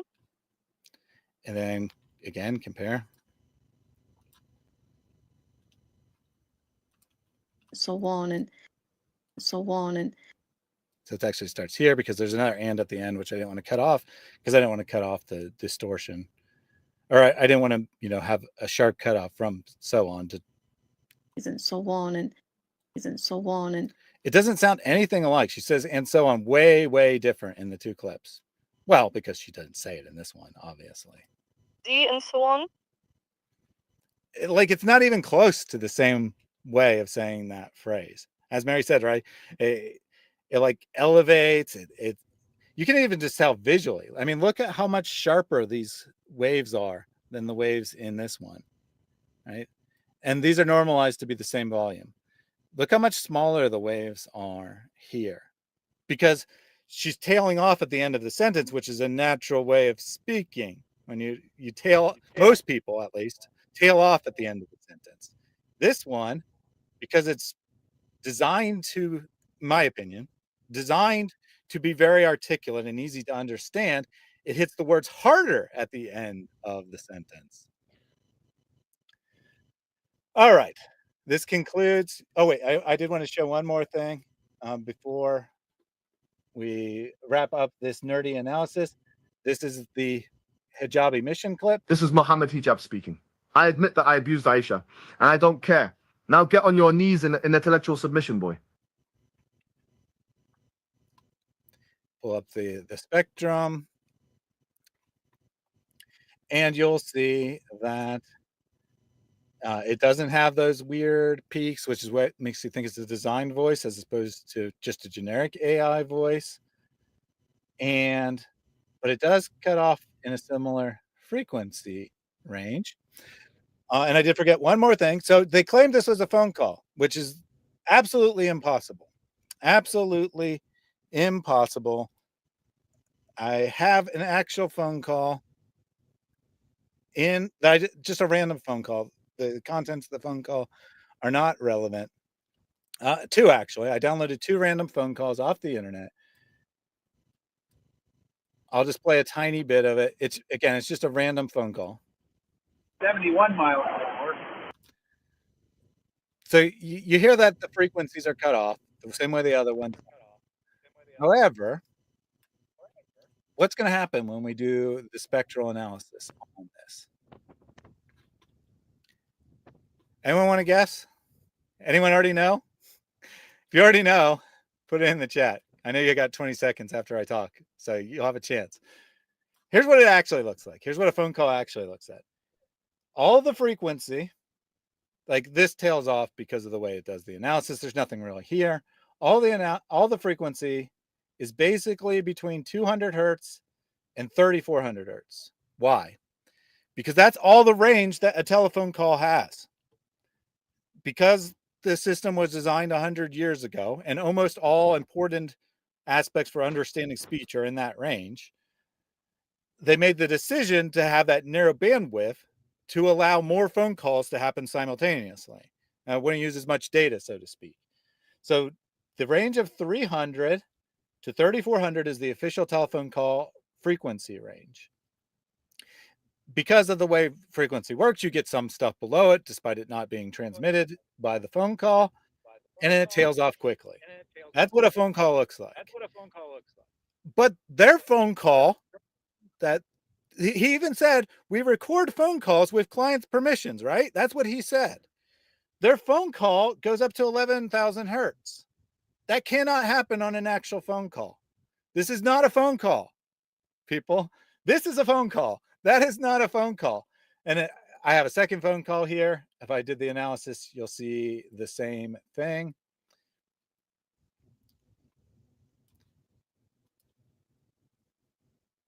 This one looks slightly different, but you're going to see the same very sharp cutoff at 3400 hertz. Oh, it was hit replot. Here it is thinking there's a little bit more frequency in the low range, but again, cuts off sharply in that 3400 range. Technically, there's a slight bit above that could be introduced by the recording software and whatnot. But the microphone itself, even. But the point being, there's nothing there, right? Nothing in this 11,000 to 3,400 range, or 4,000 in this case, because there's a tiny bit of frequency above the 3,400. It's not a phone call. It has absolute silence in it. It's not a recording of anything. It's manufactured, and I think it's a designed AI voice. There is a possibility that it is clips that were pasted together and manipulated. I won't rule out that possibility completely, but it's not real speech. 100% for certain. Anything you want to add, Mary, before I get back to the video? Your break's over. Nope. Break's over. All right, I'm glad I don't have to present anything today because I'm coughing so much. Let me take a super chat before we move forward. It's the oldest one from Piggy Doo. You are card. That happens sometimes. It doesn't do the second sentence. So you didn't get golden showers. This is something that AI does. Like it will leave weird pauses or it'll leave words off the end. So you didn't get golden showers, but it tried to guess that how to pronounce Khalid as we've been saying it. Because obviously it's not a real word. It doesn't know what to do. Thank you for your donation. Golden showers for all, which, by the way, Muhammad Hijab did that with his own name. He didn't even bother to use an alias when he was doing that. Wad appreciates my detective work. I'm glad that you're more reasonable than most Muslims, because I bet you in the comments there's going to be people saying, oh, Hijab already proved this was real and you just faked it or something. Even though I literally showed on screen me running it through the same tool that he allegedly used to say that it was not AI generated. And I think and just to conclude the thought, the reason I think that it gives such high confidence with that clip is probably because it's one of their pre-manufactured voices that you don't have to put through voice cloning before you can use, especially since recently 11 Labs has put into place protections to prevent people from cloning voices other than their own. So I think that 11 Labs, it's probably just a pre-recorded voice from 11 Labs. Hijab was too stupid or too lazy to find a different service. 11 Labs is the most famous, the most well-known, respected service. He couldn't voice clone, and or he didn't care to bother. And so he just found one that he thought sounded kind of similar, downloaded it, manipulated it until he said, yep, that's close enough. And that's it. Except, as I showed from the speech pattern itself, the speaker in those two little phone calls, which definitely aren't phone calls, really enunciates very clearly, really hits those end syllables really hard, which only happens if someone's purposely enunciating or it's a voice designed to do that. And I guess she was purposely enunciating, even though when she doesn't normally purposely enunciate really clearly. All right. Oh, back when you were a teenager, that is. Yeah. Let's play some more of this actual video here now. After all, you've already demonstrated a willingness and apparent expertise in manipulating, cropping, and selectively leaking communication. Again, remember. Sometimes a lie reveals more about the liar than the one it's aimed at. This is a full confession. Who has played little tiny sound clips? Who's taken things out of context? And who, in response to them taking things out of context, has played the entire 7-minute voice clip from which it came? I was expecting Mary to jump in there. Oh, well, you've been saying so many rhetorical questions because you've been so excited that I assumed that this was another one. But yeah, it has been Hijab this entire time. This entire time. He's so obviously and just shamelessly fraudulent with this stuff. So he's been playing little tiny sound bites, not the complete conversations. And then Behind Veils has played the entire conversation. And not even like full responses to a question. They chop it up and put it out of place to make it sound like the order of sentences is different in their clips than it really was. Interesting. Let's see what else he has to say. You've removed metadata, shown. You've removed metadata. What? When did they do that? What is he talking about? Their videos. What metadata are you talking about? You think that unless you're confessing that you removed metadata. He is. Like, I don't even know where he thinks that there'd be metadata on Behind Veils stuff. They've released two things. They've released videos and they've released PDFs with a compilation of evidence, screenshots on their website. Well, they're PDFs, so they don't have the original PNG or JPEG, whatever metadata. But remember last time when I showed that he faked a screenshot and people asked me to look at the metadata? Well, I did go back and look at the metadata. Well, there's nothing there. There's nothing there except for technical information about the file. There's nothing about its origin. So who's removing metadata from screenshots exactly? Screenshots devoid of timestamp. Screenshots devoid of timestamps? What the heck is he talking about? I guess he means that some of the pages and pages and pages of text messages that behind veils don't have time stamps in them because they're real conversations, and a real phone doesn't put a timestamp every 5 minutes. It only puts it when you haven't been talking for a long time. Remember that, though. That's really weird. Well, there's the emails that don't have headers that he put in, so maybe that's what he means. Maybe he's telling on himself. He seems unable to not tell on himself. Yeah, well, just remember that timestamps thing for a little bit later. And presented fragments completely out of context. Presented fragments completely out of context. Oh, wait, that was you again. Although that's really just the same as the first thing you said. You just said it twice. You've made your method clear. Curate the perception, not the truth. Curate the perception, not the truth. Whose second response video started with curating the perception, playing a bunch of clips that have nothing to do with the content of this video, so that you remember that you're supposed to think that Aisha's an unhinged psychopath. Oh yeah, that was hijab or not hijab as well. This does seem like a full confession to me. I have to admit. So if this voice note is to be discarded as fake, on what basis should anyone accept your so-called evidence as genuine? If this has been forged, what else has been forged? You need to ask that question to yourself. Confession. That's so funny. Confession. We forged this, but guess what? We proved that you could have forged it too. I forged it, but that just proves that it's forgeable. Except you're incompetent, Hijab. You're an idiot. It's so obvious it's forged. Like, I had barely any effort to detect your forgery in both cases. I could have gone into much finer technical details, but I didn't need to, right? Now, if you'd done a good fake, I would have had to really dive into minute details in order to prove it was a fake, but you did a terrible fake in both cases. That you expect viewers to reject a voice that is undeniably hers, while embracing a string of conveniently edited messages. What string of conveniently edited messages are you talking about? What is he talking about?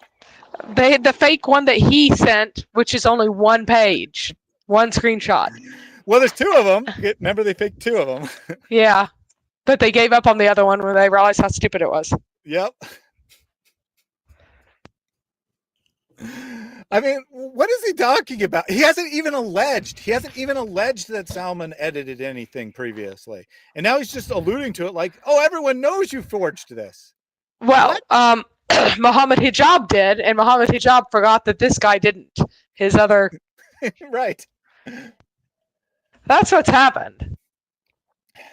Again, full confession, people. That could easily have been authored by anyone, including yourself. The hypocrisy could have been authored by anyone, including yourself. So who authored that fake voice now? One thing that I noticed is that Muhammad Hijab misuses the word yourself, and that woman doesn't.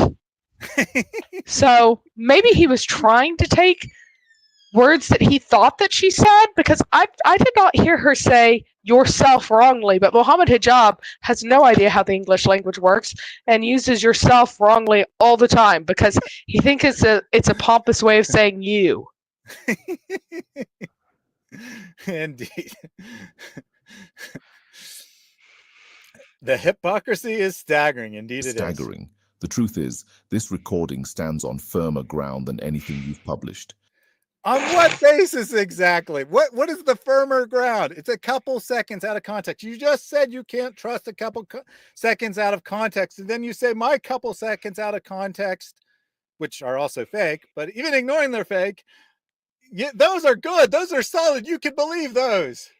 Really? Behind Veils published a 20-minute interview with Aisha. Then they published a 15-minute interview with Ali Dawa that Aisha secretly recorded. They published a 3 or 4 minute voice note from her father, which he'll talk about later on. They published like 25 pages, give or take, of text messages. What is Hijab and Ali Dawa and not Hijab published? They published, I think, 5, 6 different clips that are between 3 and 5 seconds each out of context. They published 2 fake screenshots. They published a couple that are probably legitimate text messages. I'm still going to give them credit that they're probably legitimate text messages, but from 4 years ago, 5 years ago, and acting like those are relevant to the marriage. And they misrepresented all of the context of those. If you look at the whole conversation, not just the one message they want you to read. They're trying to pretend, and he's going to really hit it hard later in this, but they're trying to pretend that that was Aisha coming on to him, when in fact she was responding to a message of him recommending a completely different guy and saying what she's looking for a guy, basically saying, does this guy meet those criteria? All right, let's continue. It needs no validation from you. It speaks for itself. Well, it speaks for itself, buddy. It speaks as a clear and obvious forgery. If this has been forged, what else has been forged? You need to ask that question to yourself.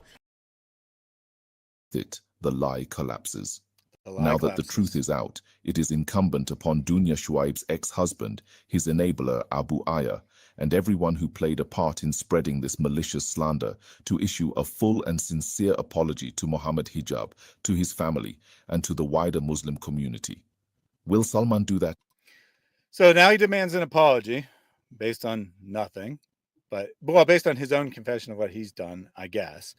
And then he's going to start really disgustingly attacking Salman. And we're going to listen to it.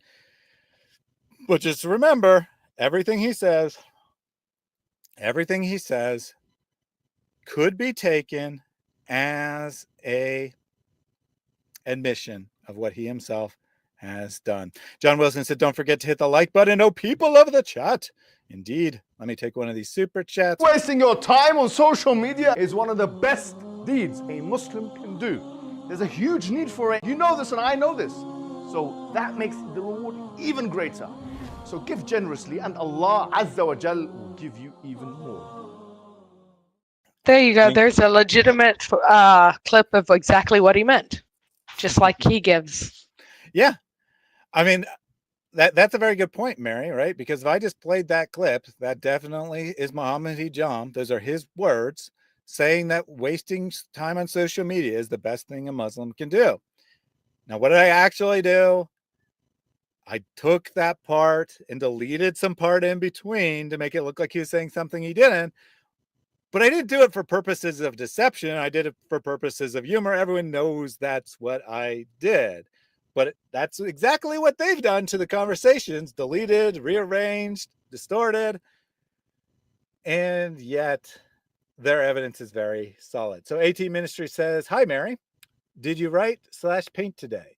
Also, is it just painted? Does Surah 691 clearly state the Jews had written the Torah with them?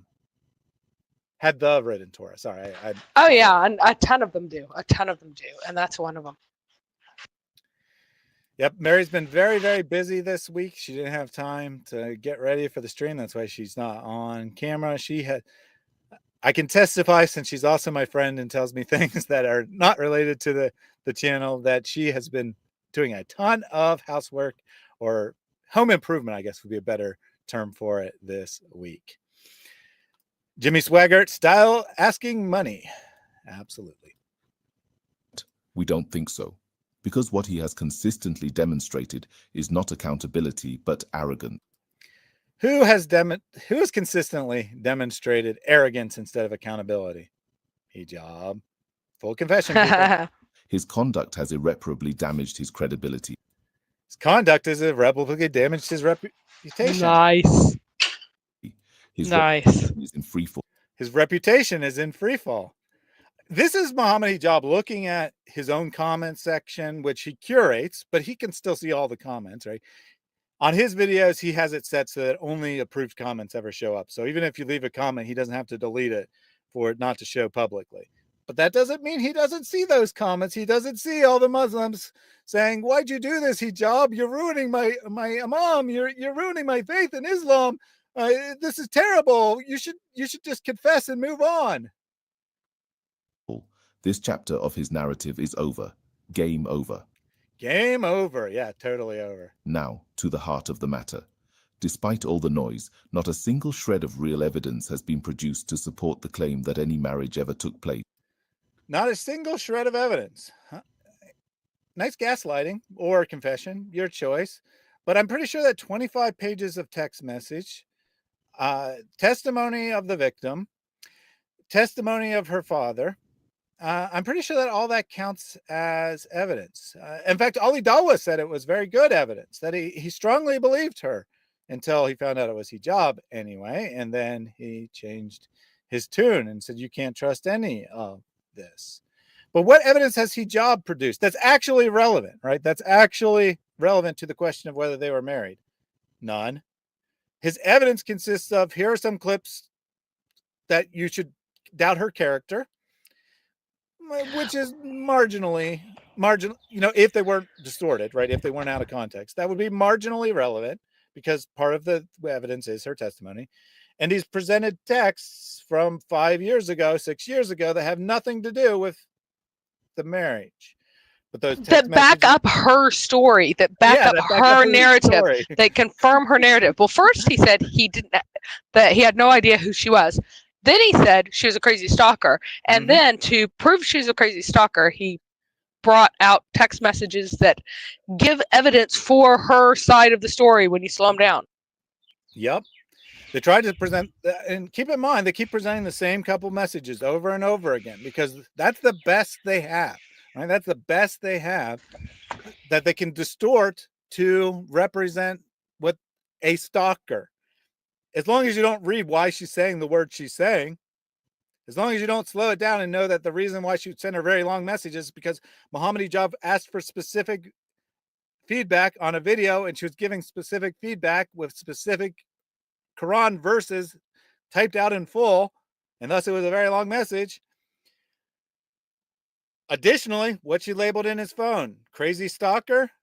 No, she's labeled Moroccan student because 6 years ago, she was a student learning from him, according to what he himself has labeled her and her own testimony. So where's the stalking taking place? If you're actually being stalked, why are you responding and saying, I'll call you later today. I want you to go to this conference. I want you to watch this video. Oh, right, because there is no stalking relationship ever. No wali, no witnesses, no contract, not even a plausible timeline. What do you mean there's no plausible timeline? There's no plausible timeline that you've presented with your 2021 and 2020 text messages, but her timeline's perfectly plausible. She said that she met you 5 to 6 years ago, that she married you 2 years ago, that you were quickly divorced, and she's been trying to get justice for the past 2 years. Every single thing, every single piece of evidence, every single screenshot fits in that timeline, including your own screenshots, by the way. Do have is a voice note from his father, if indeed it is him, who appears confused, unaware of the actual events, and operating under the belief that a marriage had occurred. And Mary, when we analyzed his voice note from the father, did you not say something similar, that he seems confused? Yeah. But yeah, and he's challenging the validity that this occurred. She was convinced it's valid and it's not. Yeah. And why would he be confused?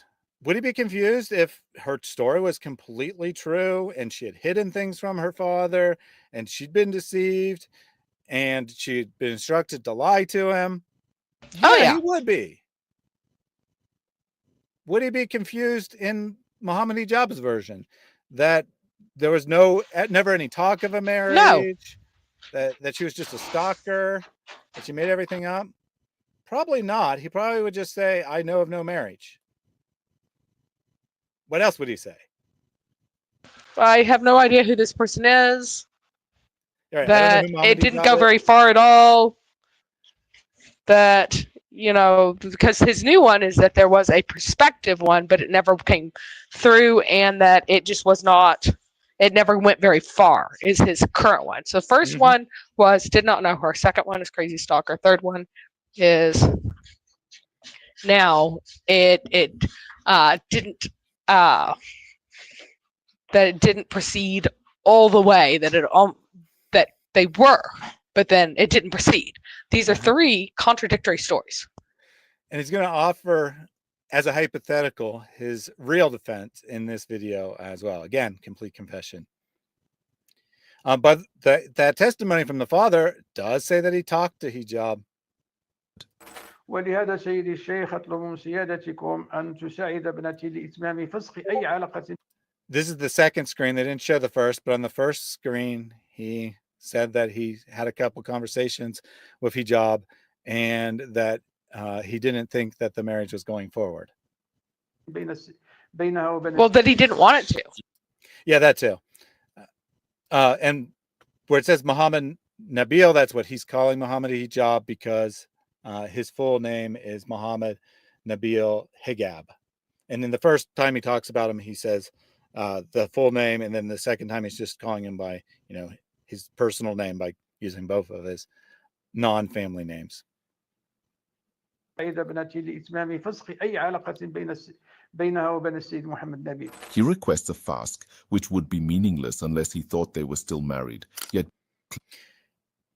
and indeed, you said that when we watched that video, Mary. We've been looking at all the evidence, and he was confused. He wasn't sure what the status was. Basically, we interpreted it as him saying, if they're still married, I ask for it to be annulled. Basically, is what he's asking for, which makes sense because he doesn't really know what happened, because he was deceived as much as Aisha was deceived in the whole thing. And then he's going to go and say, but she claims she had a khul, which is a woman requested divorce. Claims she received a khul. So which is it? Where is this khul? Who granted it? Where is the evidence? A khul in Islamic law is not symbolic. It is a transactional divorce initiated by the woman, typically requiring her to return the mahar or offer some form of compensation. It must be agreed upon, witnessed, and formally documented.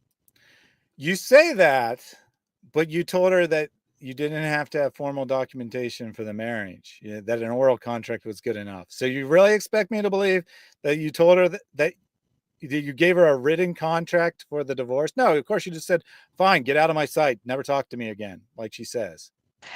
And remember, she said that she got her mahar, and I said that he would probably be Islamically more or less in the clear for those things if he gave her a mahar, because he had refused to give her rights. Indeed. Right? And a khula does not always mean that you lose your rights. It only means that in context. In context of no wrongdoing on his part. If he is found to have wrongdoing, and that means that it is no longer a validly sustained relationship, then that is what occurs. Mojab, I did not bang that hotel wife. That is 3-hour analysis of AI capabilities and voice wavelengths. Yep, told you it was going to be nerdy today. Sorry, but I wanted to make it crystal clear that all the evidence is against him, right? This isn't just my opinion. This isn't just me subjectively saying that the voice doesn't sound the same. This is me doing actual analysis and demonstrating that it's not the same. But again, right? No written contract for the marriage, no written contract for the divorce. And she'd only be, obligated or expected to give her mahar if this was a full marriage with full rights and she was leaving for no reason. But it's a misyar marriage. And Hijab's own video explaining misyar marriage, he says that at any time the woman has the right to demand full rights of a wife. And if the husband doesn't want to give it to her, he can divorce her and she keeps her mahar. He says that, not me. He says that. So there's nothing inconsistent here except Hijab's attempt to manipulate people into believing a narrative that he wants them to believe. So we ask again, where is the payment? Oh, and by the way, some of those text messages are them arguing back and forth. Her saying that I want justice, and he's like, oh, so you want money? And she's like, no, I already got my mar. I got the money we agreed to. She says that in the text messages that she supposedly forged. And now he's saying, well, she would have got her mar. Okay. Where's the payment? It happened. Where is the documentation? Where is the contractual agreement? Where is even a message indicating that such a process took place? Let's not forget, her own leaked and forged WhatsApp messages exposed something else. Hijab was not sexually satisfied with her. Now it's time to switch gears. It's time to humiliate Aisha. Right? And what's even funnier? Why would she have written that? Why would it say forged reveals that? That makes no sense. Mm-hmm.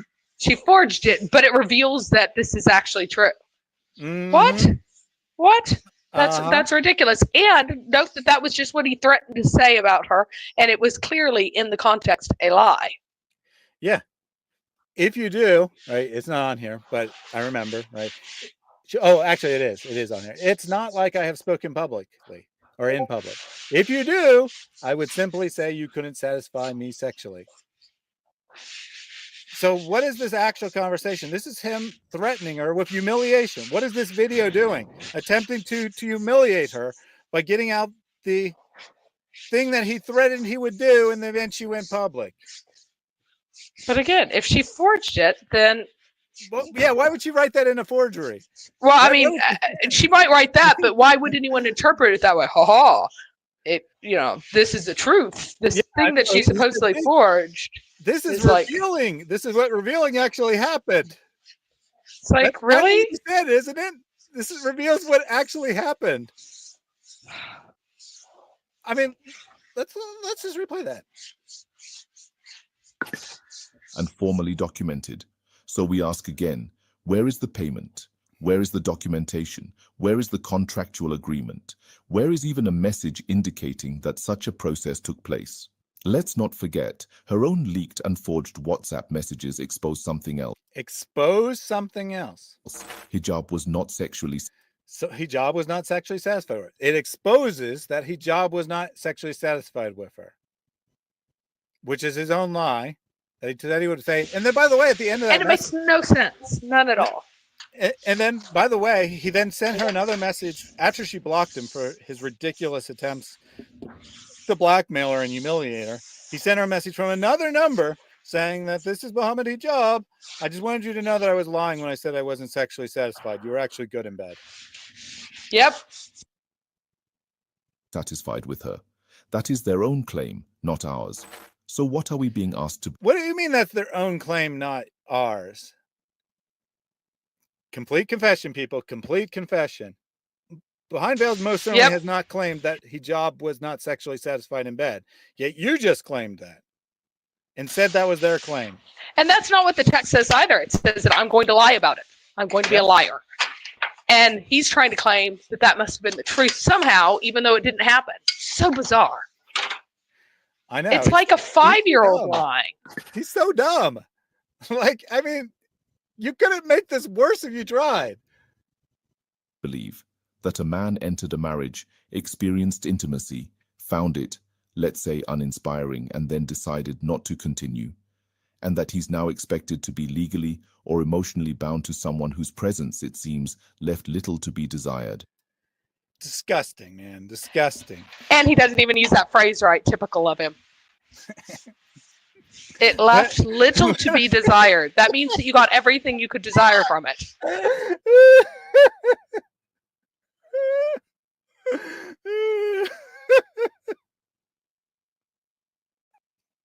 I didn't even catch that, but that's very funny. But that's not so often. Right. So this is what they want us to believe, that, Hijab married her. She was bad in bed.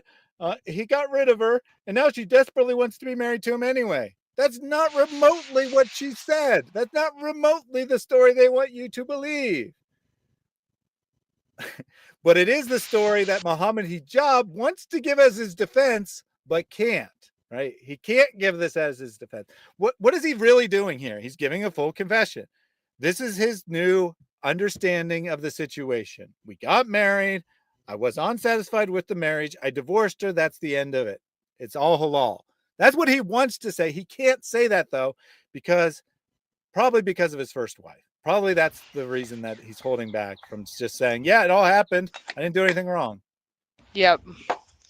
She really needs to take him to the cleaners. And now that he's committed so many crimes, he needs to be sued in the UK. He can be sued for libel and found guilty and have to pay quite a bit. Mm-hmm. Let's speak plainly. In Islam, sexual fulfillment is not just a permissible reason for divorce, it is a legitimate one. If either spouse, male or female, is not satisfied, they are entitled to seek dissolution. This is not a flaw in Sharia. That's not true, by the way. Hang on. That's absolutely not true.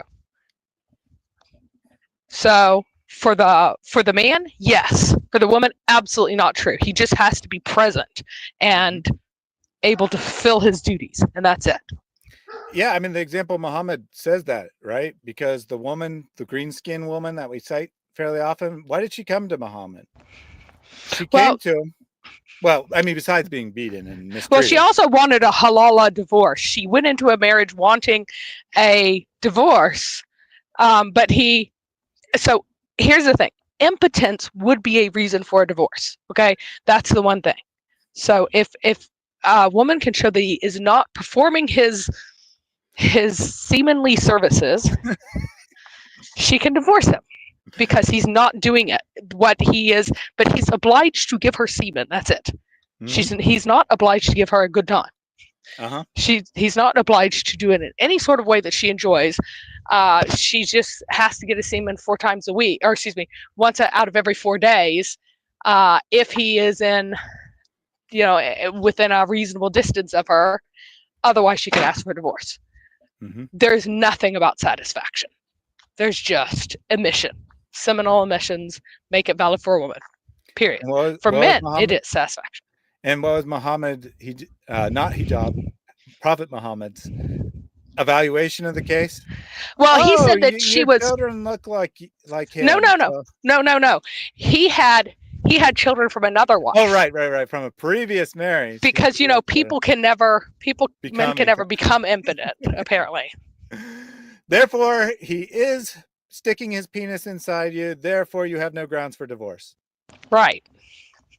And beating her, of course, obviously is not grounds for divorce either. I mean, that wasn't even in view, right? That wasn't no. That wasn't even on anyone's radar because they knew that was permissible. It is its mercy. Even if we accepted their version of events, they do not claim hijab abused her. On the contrary, they explicitly deny that. Instead, they allege... Wait. Who has explicitly denied that? Well, okay. So they have a screenshot from Behind Veils here. Someone asked the question, respect to you for sticking to the truth. One clarification, what exactly is Aisha accusing hijab of? Is there specific abuse? Sister Aisha never claimed abuse. So Islamically speaking... Well, she did not explicitly deny it, though. He's claiming that this is explicitly denied, which is not true. That was my question, because I'm not looking at the screen right now, obviously. But he said explicit denial. I have never seen that. It may exist, but I have never seen that. I have only seen her not claim it. I'm sure this is the best evidence. Which, by the way, they're going through all the comments and looking for all the Behind Veils responses to everything, so that they can use something to their advantage. Oh yeah.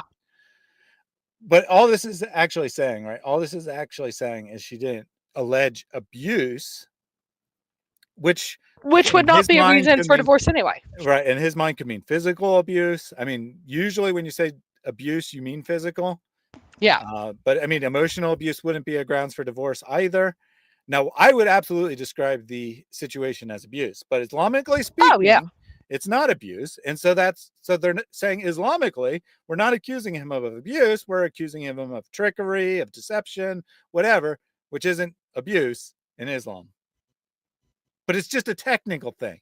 It's not denying, it's not saying, oh, hijab treated her great, or oh, hijab never met her, or whatever that not hijab wants it to mean. Yeah. Instead, they allege that hijab married her and upon her own request divorced her after she failed to satisfy him physically. They are not claiming That that. is not their Liar. story. Full confession. Liar, people. liar, liar, Full liar, confession. liar. This is Muhammad Hijab's version of the events. And by the way, the reason he wasn't satisfied isn't because of the sex act itself. It was because that she didn't want to continue the hotel sex acts. Yep. Their story. Yep. Now let's look at the messages, undeniably linked to her voice and accent, in which she pleads with Hijab to be with her, even stating she'd accept being.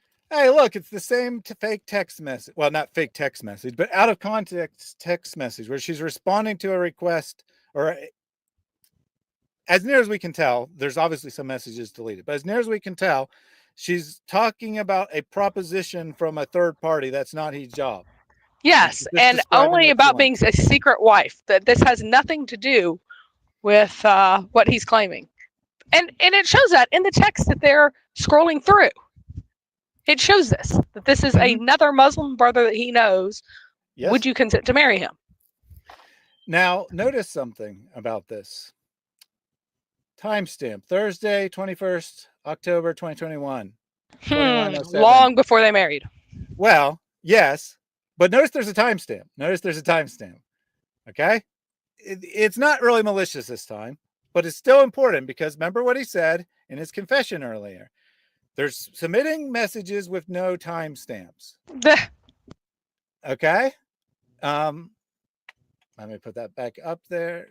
Well, I mean, it doesn't really matter what you have on your screen at this moment because I'm about to show something different. All right, here's that same message.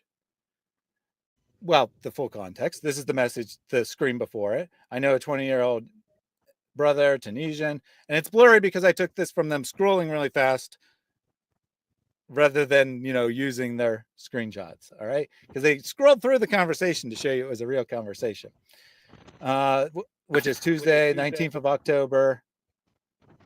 Thank you for thinking I could be suitable for anyone you've known. And then she describes what she wants in a man. Then she asks, can I call you today? Which I didn't capture, but it is in the conversation originally, at least. Not today, inshallah. Okay, I can go for a religious man. This is where they have it. They have a timestamp right here. Right here, right above, I can go for a religious man. There's a timestamp. Yep. It's not malicious. That's probably roughly when it took place. It might be the exact day or off by a day. Probably not that exact time. So what if two things happen? Either he faked a timestamp because he wanted his message to have a timestamp on it, so you know when it was from, because all legitimate messages have timestamps, or he deleted a bunch of messages in between, and now it's giving the timestamp. I don't know which for sure, but either way, he's confessing something again, because it's not the same as what was shown in the previous video. It has been altered in some way, either from deleting messages or adding a timestamp to the screenshot so you know when it's from. Again, not malicious, it's accurate timestamp, but it shows the editing. It shows the distortion. It shows they're manipulating things. And this is their screenshot. Left with no fault of her own. That is not the voice of a woman who was promised a life. And then, we got more of the screenshots. They keep showing this one first and then this one to say that this happened first, even though their own timestamp shows it's different, because that's what Ali Dawah, I know that's what you're supposed to get from this, because that's what Ali Dawah did. He said, and then after this message, he sent this message saying, after he suggested she get in a monogamous relationship, then he sent her example, except he sent the example first, then she described what she was looking for based on that example, and then he says, I recommend a monogamous relationship. Out of order, because they're telling a different story than what the messages are. And they forgot to blur out Moroccan student, but who labels a stalker as Moroccan student in their phone? Give me a break. If and abandoned, it is the voice exactly of someone no one. Your voice is all distorted, Mary. I couldn't understand you. Oh, am I back now? Yep. Can you hear me now? Yep. It's not perfect, but okay. I can. Sorry, my hands are full of paint. It's because I'm under the stairs. Hang on. So, what? Like, it's just so badly done. It's just so badly and embarrassingly done. And the fact that people believe this is even more shameful and embarrassing. Like, shame on anyone who believes this. Like, just the whole thing with the stalker being named Moroccan student just blows me away. They expect anyone to believe that, or a complete stranger, right? Right. And you know why he called her Moroccan student? Because that is the phone that his wife knows he has. Mm-hmm. So it's in English. That's not gendered, and it's just Moroccan student. No indication of gender.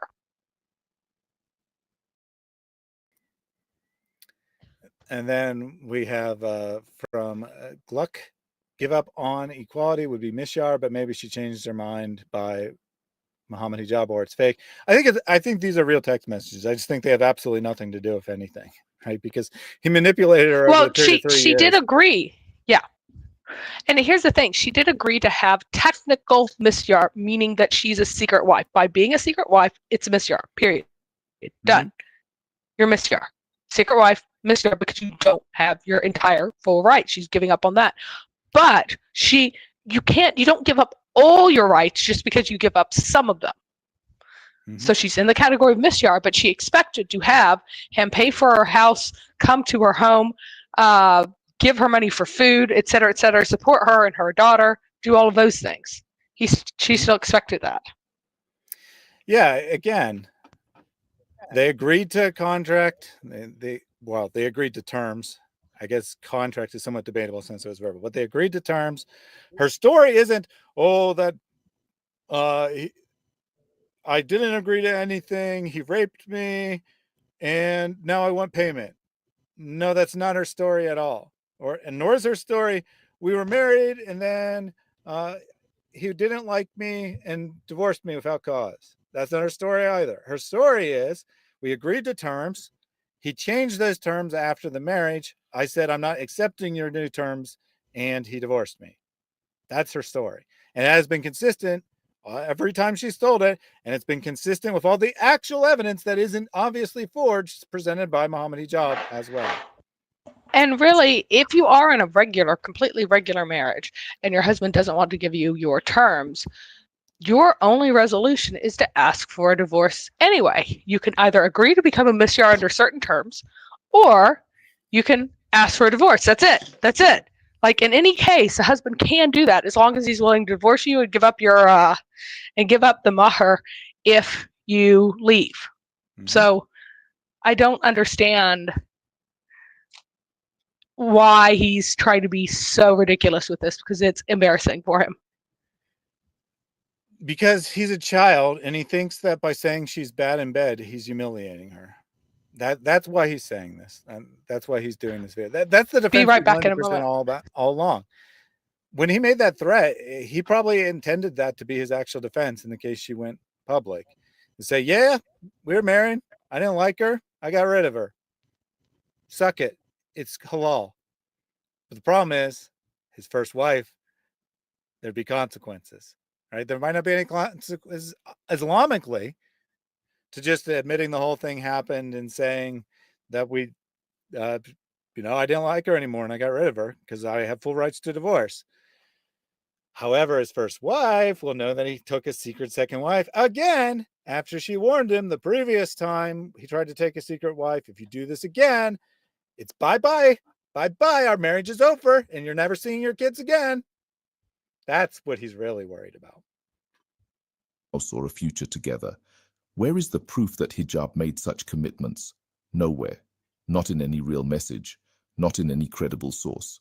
In fact, except it is in the real messages. It's just not in your fake text messages. Because Hijab accidentally admitted basically everything she was accusing of him in his anger when they were fighting after the divorce had happened.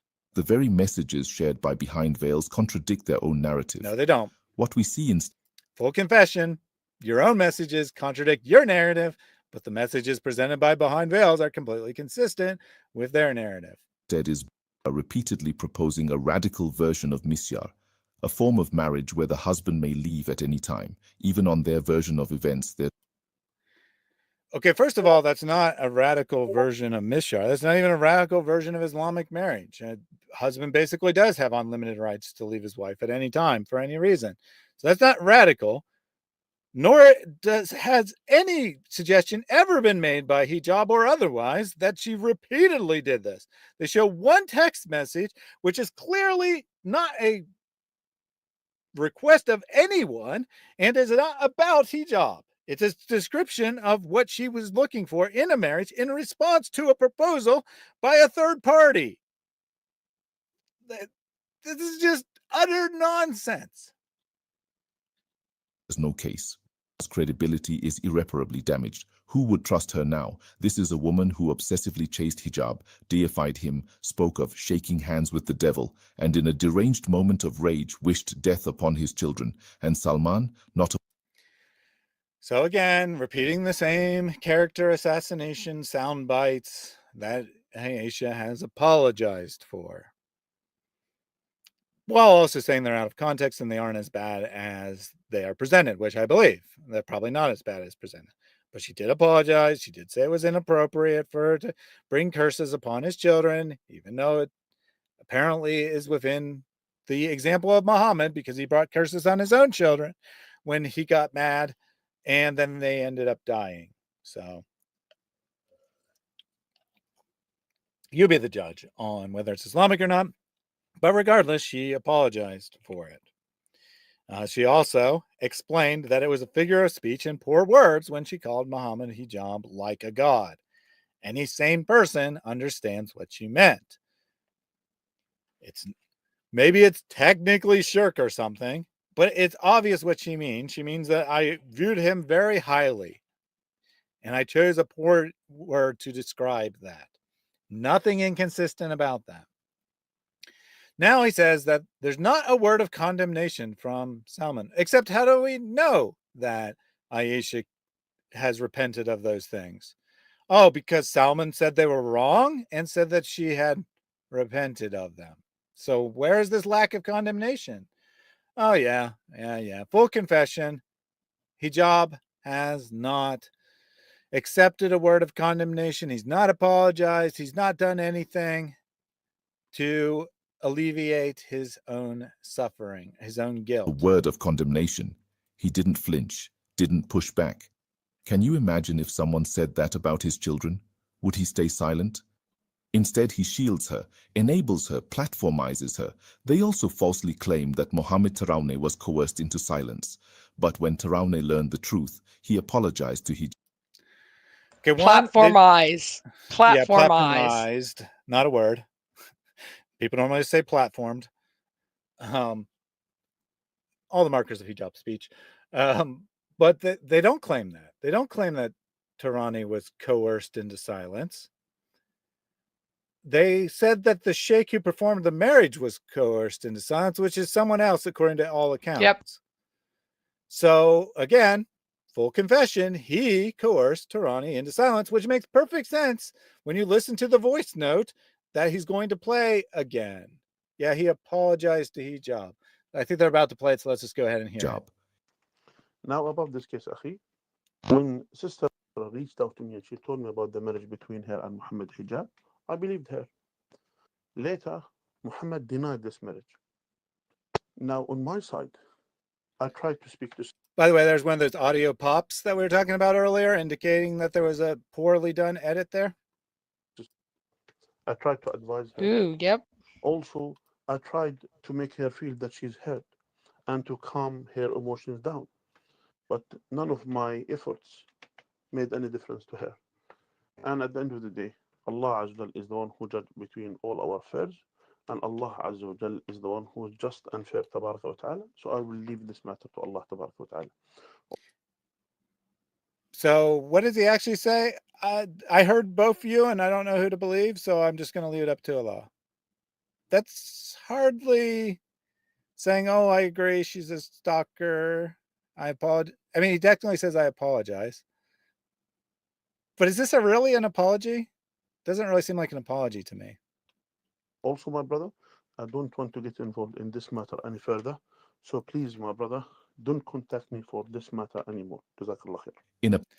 Now, why would he not want to be involved any further, Mary? Is it because that he was tricked by Aisha and he wants justice and he wants to make sure that Hijab's good name is cleared? Or is it more consistent with being blackmailed into silence? Oh, we lost Mary, so she won't be able to answer the question. But I think it's obvious, right, that this is completely consistent with him being coerced into silence, an accusation that Behind Veils never made, but not Muhammad Hijab just put in their mouths. Complete confession. He is admitting to blackmailing Tarani. And the best he could get is a voice note saying, I don't know who's right. I don't know who's wrong. I don't want to be involved.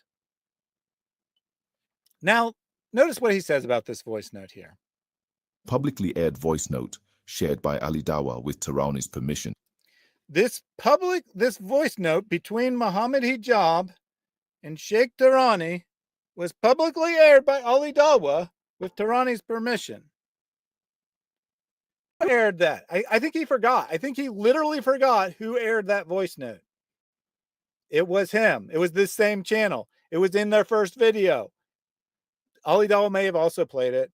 I don't remember for sure, but Ali Dawa's video was second, not first. The moron forgot that he supposedly got this from Hijab. He's now saying he got it from Ali Dawa, except at the start of this video, he says, we have nothing to do with Hijab, but he did send us the evidence we aired in the first video. This was in the first video. Liar, liar, liar, liar. Can't keep his story straight. He made it clear he had no first-hand knowledge. He based everything he said on Barbara's claims. He wasn't there. He didn't witness a marriage. He verified nothing. And that's true. No one has said otherwise. No one said that Tarani was a witness. No one said anything other than that she went to him for help. He initially agreed to help her, and then he changed his mind after he had talked to Hijab. That's what everyone has said the whole way. No one said that he was there and saw Hijab's penis going into Aisha's vagina. Stop being a disgusting idiot and actually address the claims being made. And with that admission, the final leg of their argument buckled. Now they are left with what? A handful of edited... Thank you. I forgot that I would have to re-add her. I thought that she'd just automatically come back in, and so I wasn't looking for that. I will re-add her now. Sorry, Mary. Didn't realize that. Yeah, you're not adding me. Still not adding me. Your voice was added. Okay. Your image isn't showing. Okay, well, I have a new little avatar because I'm on my computer now. I moved over to my computer, and I did orally say really quickly, bring up the other me right before I closed it, and then I realized immediately afterwards, oh darn, you didn't hear me, didn't register bring up the other me because I'd already joined. Ha! That's fine. Sorry about that, Mary. Anything you want to add to what I've just played? Not really. It's just so incredibly painful. He can't even keep straight that he's not Muhammad Hijab half the time. And that he's not all of these characters. Like, he forgets he's not supposed to know everything, right? Right. Oh. Sorry for not bringing up Mary. I know you all are here for her anyway. Yeah, so somehow the voice note to Muhammad Hijab from Sheikh Tarani was shared by Ali Dawa. Like, he's just so confused he can't remember anything about the lies he said in the past. Screenshots and a dying YouTube comments section. Let's get that again. So he's now attacking. So he's saying now that we've established that Sheikh Tarani didn't serve as a witness, which no one ever claimed he did. With that, what happens? At admission, the final leg of their argument buckled. Now they are left with what? A handful of edited screenshots and a dying YouTube comments section. They are grasping at straws, and the straws are splintering. So, wishful thinking. No, confession. Right? This is a full confession. Yeah, he's seeing that his own comment section is turning against him. That his own comment section is dying, in his words. All he has left is a bunch of edited screenshots. That's correct, right? Because the voice note's gone. We've destroyed the voice note. We've shown that the other clips are out of context. Aisha has apologized for anything that she did wrong. What do we have? We have edited screenshots. So what now? Was Taraneh wrong before, or is he lying now? Either way, his input is void. Except, again, full confession, except in the first video, you cited Shik Tani as your primary evidence. You said he verifies that Aisha was never married to me. That's what he claimed the voice note said. Now, the voice note doesn't say that. And how could he have done that? How could he have done that? He's not the man. It's very clear. She went to him. He didn't know her from anyone. How could he have verified that it didn't happen? I know. And that's what we talked about when we did the first video. But he was citing it as evidence. Well, not Hijab was citing it as evidence that Hijab didn't marry her. Behind Veils never cited it as any evidence. All they said is it was an example of someone she went to and didn't support her, right? Who said they were going to support her and then threw her aside. And I'm pretty sure, I'm not 100% certain on the timeline, but I'm pretty sure they only said that after Hijab put him in his video. He saw nothing. He knows nothing. Correct. He saw nothing. He knows nothing. And that's what his own voice note says. But you passed it off as evidence, not behind veils. Are we supposed to believe he was suddenly intimidated into changing his stance? Or is it more likely that, like Salman, he has a history of being swayed by emotionally erratic women, only to regret it once the fog clears? So now he throws his friend under the bus, right? Now he's throwing his friend under the bus who was kind enough to apologize for listening to her story. That's all he ever did, is listen to her story. Now he's throwing him under the bus in a desperate attempt to make it look not credible when he is the one that cited the evidence in the first place. This is just ridiculously stupid. And what is the foundation of Iqra's claim? That Hijab promised her a prosperous life and then abandoned her. Yet there is no evidence of any such promise. No screenshots, no voice notes, no witnesses, nothing. Even the cherry-picked WhatsApp messages on Behind Veils undermine her story. Okay, first of all, she supposedly fabricated those. Now they're cherry-picked. I thought they were fabricated. If they were fabricated, she could have fabricated anything, including that. Why doesn't she have those? Because it's on his second phone, and as soon as they got married, I have to have it on 24-hour delete to keep my wife happy. She didn't start saving his messages until she realized she'd been had. Right. So there's nothing While before. he was still promising that, she didn't save his messages. Yep.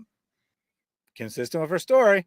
And while he doesn't say those exact words, he does kind of imply it in the fight afterwards. She accuses him and he doesn't deny it, and kind of says, well, if you go public, all I can do is humiliate you. And what is this video trying to do? Humiliate her. But what do you mean by cherry picked, right? As you pointed out, they're supposedly forged, but there's 26 pages of messages. How many messages has Hijab shown us? 3 messages, not 3 pages of messages, 3 messages. How many messages has she shown? 26 pages. So who has the cherry picked evidence here? Again, full admission of everything. Sometimes a lie reveals more about the liar than the one it's aimed at. What does exist are messages, undeniably hers, where she begs him to be with her, saying she'd be fine if he left her. Liar, liar, liar, liar. The messages aren't about Hijab and they aren't begging. You disgusting pervert. That's not a claim of betrayal. That's emotional dependence masquerading as grievance. She didn't care about Hijab's wife, nor the emotional consequences polygamy would bring to her. What did she Neither did he. Neither did he, because he hates his wife. Muhammad Hijab thinks his wife is trash. She's just a hole to put something in. That's all he cares about. He did not care what harm he did to her. Yep. He did not care. He's been seeking out these relationships serially, and his wife found out about at least one of them, but goodness knows how many there are total. Tons and tons and tons and tons and tons. Mm-hmm. So much more. And he's trying to say this doesn't support her narrative. Yes, it does, but B, If she wanted to have something that was like dead on exactly the same thing, I promise I will give you these things. If she had forged it, she would have that. You cannot say she's forged it and that they're cherry picked and don't support her story. These are contradictory. I know you're stupid, Hijab. I know you come from a line that since your parents abandoned Christianity, or your ancestors abandoned Christianity, you've been done nothing but marry cousins. Yet even you should be able to grasp how ridiculous and nonsensical you are. See, this is one of the reasons that I have such contempt for him as a debater, because he is incapable of forming logical, coherent arguments, even short ones. He just, emotion, ha, insult, ha, big, strong man. Look, I can make my voice even deeper than his. Am I more intimidating and serious now? Like, it's ridiculous, right? Indeed. Let me take one of these super chats from Cross and Crescent discussion group. Can you just imagine giving £100 and it's a sadaqah jariyah, meaning it carries on going even when you are gone? Just imagine being in your grave and getting the rewards. In your grave, you will not be able to come back to this video to donate. So why not donate now? Donate now. Ollie Dimwit says so himself. And Cross and Crescent group says, pray Mary feels better and Thaddeus gets justice. Appreciate your prayers. And if you're not already familiar with that channel, be sure to check it out. I think they're still active. Well, I mean, they're on this video, so presumably they're still active. I haven't seen one in a little while, but that's just me. Definitely do some good stuff. She only cared when the pain turned back on herself. Divorce is no less Islamic than polygamy. Again, full confession, right? He didn't care about his wife's feelings. He didn't care about the pain until it turned back on himself. He didn't care about the consequences until it came public. Now, again, he's going to offer his real defense. His real defense that he can't offer is going to be offered. But to her, only her own hurt matters. Let's now preempt Salman's next act, the inevitable. I'm sorry, it's later on when he goes through all the details. But he is going to say it time and time again that there's nothing wrong here. All there is a divorce at best. Now, self-confession about his own psychological breakdown, describing Salman for some reason. Psychological breakdown. Right on cue, he'll reach for his dusty DSM-5, don the purple kameez he wears in every video, and perform his favorite role, Dr. Freud. Expect the buzzwords: gaslighting, manipulation, trauma, deflection. A script he's run with Omar Suleiman and now reads from like a scriptwriter stuck on repeat. This isn't therapy. Wait, who has scripts? Who has scripts?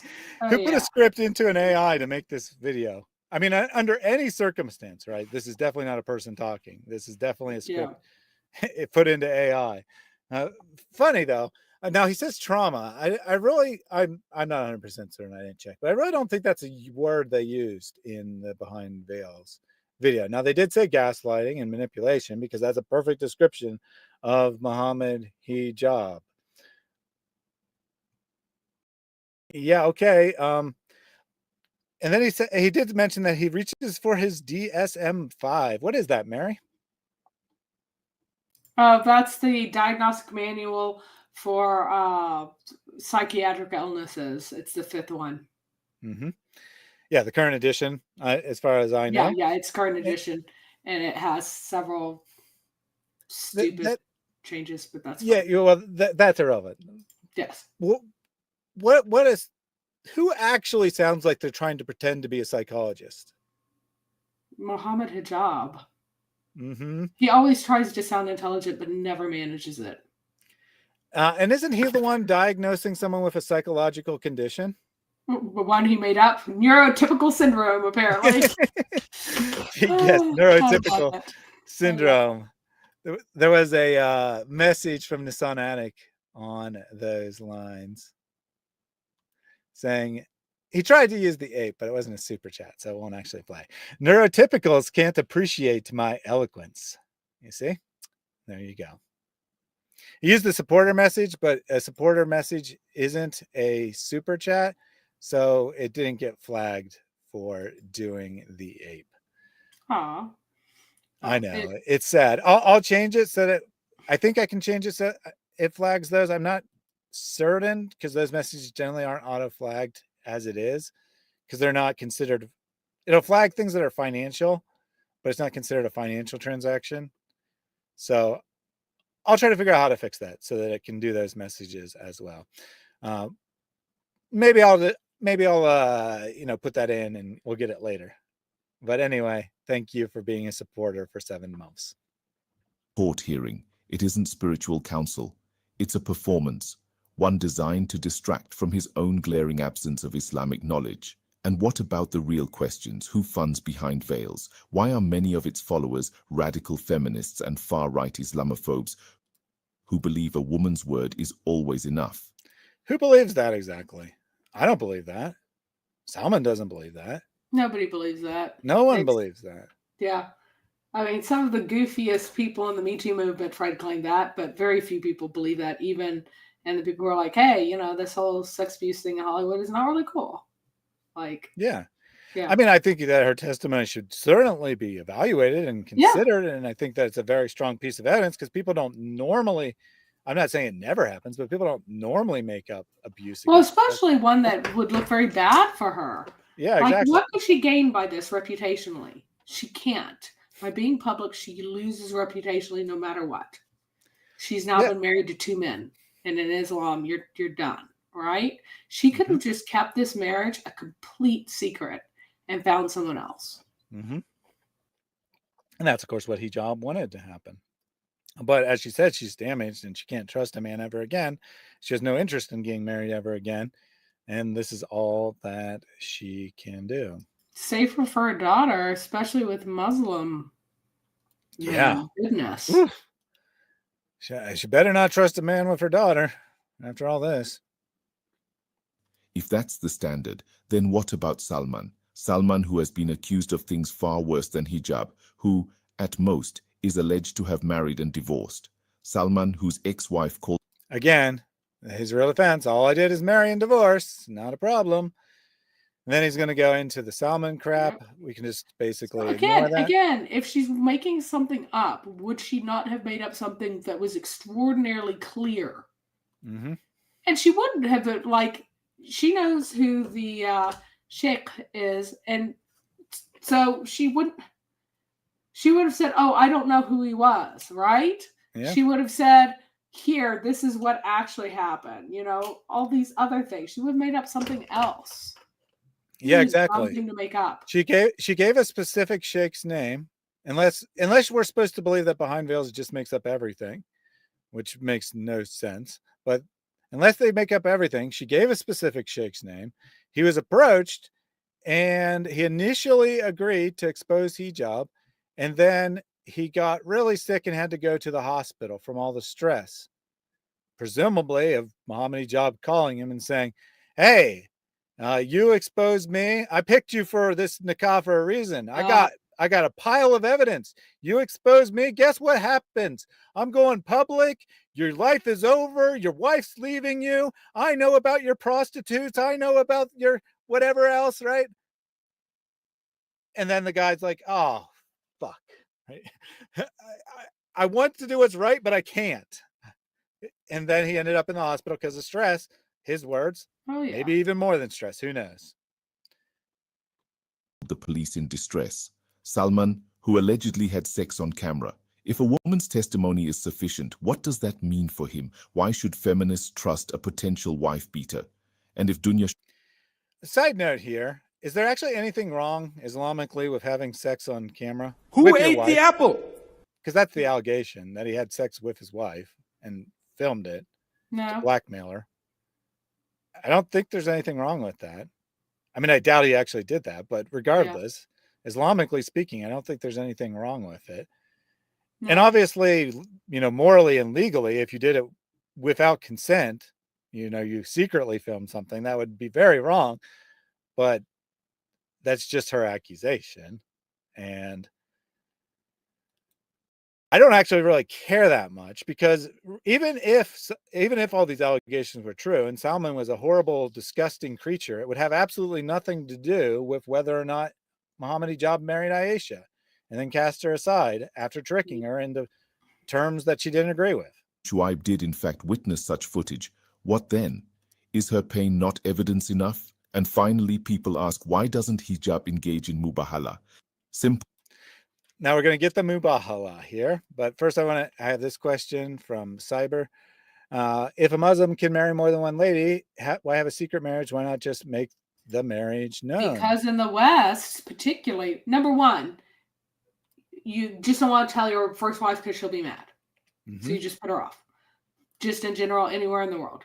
Number two, in the West, she can divorce you and take your children, especially if you're carrying on with somebody else. You are at fault. It is an at-fault marriage. You're much less likely to be able to get your kids if you're running around sleeping with other people. Absolutely. And also, if you openly have a second marriage, that's a crime in the United States and the United Kingdom. Yep. Sorry, out of the cat cam.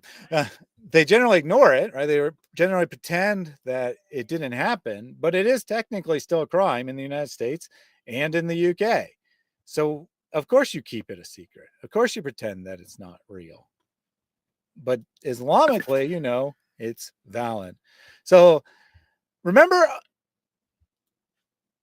let me just, before we get development number 100 in the Mubahala saga, let me just recap everything. So at the end of Aisha's original testimony, she challenged Muhammad Hijab to a Mubahala.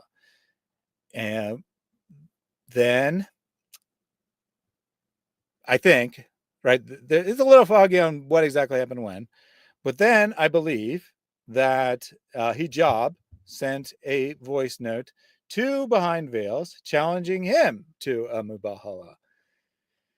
Then Ali Dawa posted his defense video, and Behind Veils challenged Ali Dawa. In Ali Dawa's defense video, he said that Muhammad Hijab couldn't do this because he's 6'6", and she's just a tiny little woman. I know. As if the relative size of your muscles has anything to do with taking a curse. I mean, if she challenged him to a fight in a ring, that would be a good reason to decline it. But that's not what she challenged him to. She didn't say, let's get in a boxing ring and hit each other. That's not what she said. So his size and strength is totally irrelevant. But that was the excuse at the time. Then Behind Veils challenged Ali Dawa to a Mubahala. Then Hijab made some more threats or whatever, and Behind Veil, or said he was faking evidence and whatnot, and then Behind Veils challenged Muhammad Hijab to a Mubahala. Now let's see why he can't do this. Muhammad Hijab is a public da'i with over 1.29 million subscribers and nearly 400 million channel views. He has spent over a decade defending Islam. Why would he know the number of channel views himself? It is public information. Okay. You can get that. Okay. Now he didn't give the precise number, right? A rounded number is public. The precise number is private. Ability to a channel with 8,000 subscribers and a presenter with no Islamic scholarship and a co-host who is unstable by her own admission. Unstable. One of his Co-host. words. Co-host. I know, right? She's the co-host of Behind Veils now because Yes. she's the subject of one of the abuse cases they investigated. But And what is again, his this reason is now? Very typical Muhammad Hijab Yeah, talk. I'm too important. You're too insignificant. I won't do it. Yep. That's the challenge now. But hold on. He says that Behind Veils has 8,000 subscribers. How many subscribers does Aisha have? Less than 100. Yep. So she's the one that challenged him, at least originally, and he refused. So why is he giving an excuse for the client? Because he can't keep his own story straight. He doesn't even know what he's responding to. The guy is such an unhinged liar who's so careless. He doesn't even care what he's talking about. He just says whatever jumps to his mind. I got 1.29 million subscribers, bro. I had 1.30 a few days ago, but I got 1.29 now. I got a lot of subscribers, bro. You don't. Therefore, I can just do whatever I want. Ha ha ha. What a child. How pathetic is that? Guess what? There are YouTubers who've had 10 million, 15 million subscribers and then committed a crime. Did the judge accept as an excuse? I have 15 million subscribers, bro. No, they did not. They're in jail now. It's happened multiple times. But apparently his subscribers exempt him from any accountability. Mission. Why would he respond to someone who wished death upon his children and blamed it on anger? No reasonable person would. Really? Does he even know what he's saying? No reasonable person would respond to someone who is coming after their children. That's technically what he just said. Well, I mean, because she will come after his children in a Mubahala because he has to curse his own kids if he's lying, which he is. So I know, but what was his declaration? No, so first he won't do it because he's too popular. Second, he won't do it because Salman's too unpopular. Third, he won't do it. Remember, that was Ali Dawes. He's too tall. Yeah, and Ali Dawes said because he's too tall, and additionally because she's unhinged. What? Isn't that the purpose, to show who's the liar? Yep. And the excuse being she attacked my children, which would make you think that'd be all the more reason why you'd want to take her down. I mean, it certainly would motivate me to take someone down if they're coming after my children. But his excuse is I can't do it because she came after my children. He just doesn't even bother to think about the words he's saying. No father should. Hijab has nothing to prove. His evidence is public. It speaks for itself. Well, I agree with that. It speaks for itself. As Ali Dawa will remind us once again. If this has been forged, what else has been forged? You need to ask that question to yourself. Forged. And the whole story is not remotely credible. It speaks for itself. Let's be absolutely clear. This is no longer about hijab. This is about something far more dangerous. It is about setting a precedent where any woman, without presenting a shred of verifiable evidence, can... What nonsense? She's presented way more than a shred of evidence. This is not, oh, I testified and that's it. Which, by the way, testimony is way more than a shred of evidence. It's the most important evidence, in fact. But even ignoring that, she's presented a ton of evidence. So this isn't just any random person at any time can say, Muhammad Hijab did this to me, or Ali Dawa did this to me, or Thaddeus did this to me, or whatever, and be believed. That's not the standard anyone holds. You are a fraud making up nonsense to avoid accountability. Publicly claim to be married to any man and be believed by default. If we normalize this standard, if we allow emotions to trump evidence and accusations to outweigh due process, then we've handed a loaded weapon to anyone with a vendetta. And eventually, every one of us, regardless of our stance today, will fall on our own swords. That's not what fall on your own sword means, you nimwit. Oh my gosh. I'm just losing it. Can you not? Just his malapropisms are unbearable. As if anyone in the world talks the way he does. If anyone in the world has this same pompous, ha-ha, the sky is blue, and yesterday I had a croissant. And then that means that tomorrow, if you do not listen to me, you will not die. Like, that's the level of logic here. It's so painful. Yeah, I mean, falling on your own sword means committing suicide, usually in a noble way, but certainly at least committing suicide, not being taken down by a third party. Right, that's what it means. It does not mean that you will be hoisted on your own petard, which he would have to look up. That is the phrase he was looking for, is hoisted on your own petard. But he couldn't find it because his English is, he's a street thug with pretensions. And he sounds like a street thug most of the time too. I mean, he acts like a street thug for sure. Yes. Challenging people to fights and stuff. You have to be, So Alexander has figured it out. A Mubahala is an amusement park ride, and there's a sign. You have to be this tall, or below this height in this case, which it happens occasionally on amusement park rides, to ride the ride of Mubahala. I think that's probably correct. He's just too tall. There's just nothing he can do about it. They now claim that Hijab has refused to take an oath, but that is demonstrably false. They themselves published both his denial of any marriage and his oath affirming that denial in their own initial video. What did they say he wouldn't do? He wouldn't take a mubahala. That's what they said. They didn't say any oath. They didn't say anything. They said specifically the mubahala oath. He would not take it, and he has not taken it, and he will not take it. So, and now they did publish his denial. His original denial was, "I don't know that woman," right? And they published the challenge for him to take an oath, but I don't remember, and I could be mistaken, but I don't remember him saying, "I swear to Allah," anything. That's because he didn't. It's hard to remember something that never happened. All right. That's what I thought. I just wanted to make sure. More gaslighting here. More gaslighting. What more could be asked of him? I don't know. To actually respond with your own voice, not on a fake channel? To actually come public and publicly deny these things or publicly accept responsibility? To submit to the Islamic court and stand trial to see whether you did these things or not? I don't know. Just some things that could be asked of you. What more could be asked of him? Even Salman, after all the noise, was forced to admit that he does not have sufficient Islamic evidence to validate this case. More gaslighting here. More gaslighting. Surprise, so surprise. He publishes a correction.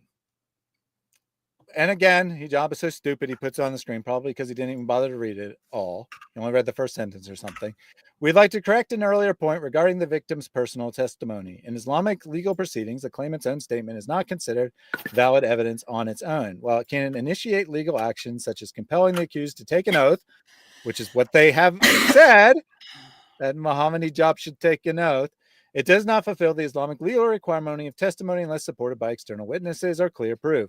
Until this very moment, Muhammad Hijab has refused to engage or take the oath that he did not marry Sister Aisha, a pseudonym used for protection, despite Muhammad Hijab outing her. That he may have read that much. He definitely didn't read the next sentence, because none of that, the apology isn't actually about a video. That's what they've always said in all the videos. This clarification is important. One of our team members made an innocent mistake by responding to comments influenced by confusion that naturally arises when navigating this difficult issue. So someone in a comment said something which was not quite precisely correct in a YouTube comment. And because of that YouTube comment, the channel decided to publish a complete clarification on what exactly the position is. But the position they're advocating is exactly the same position that's been advocated in every video. She's provided her testimony and she's challenged you to take an oath for your testimony. She gave her testimony under oath. Now it's your turn to do so. I'm not an expert on Islamic law, but they're saying that's how it works Islamically. And Hijab's not disputing that. He's just trying to make it look like they changed their mind and claimed something they never actually claimed, except in a YouTube comment, which wasn't even Salman writing, according to this message that he's citing as proof. Unbelievable. Yep. Yet despite that admission, he continues to treat Hijab as guilty. But guilty of what? Marrying and divorcing a woman? Since when did that become a crime in Islam? That is not justice. That is slander, dressed up as concern. And if we accept it today, none of us will be safe tomorrow. Once again. Why? Because you're all going to sleep around, you're all dirty dogs? That's what he's probably saying. All you Muslim men, I know that you're all huge perverts. Yep. You need to be on my side, because otherwise the chickens will come home to roost and everyone will find out how evil you are. That's definitely what Muhammad Hijab thinks. Remember in the one text message, not with Salman, but with Abu Aya, he tried to get him to participate in sexualizing women. He's like, you know what I mean, brother. She's got a nice body. You know what I mean, brother. She can satisfy you sexually. You know what I mean, brother.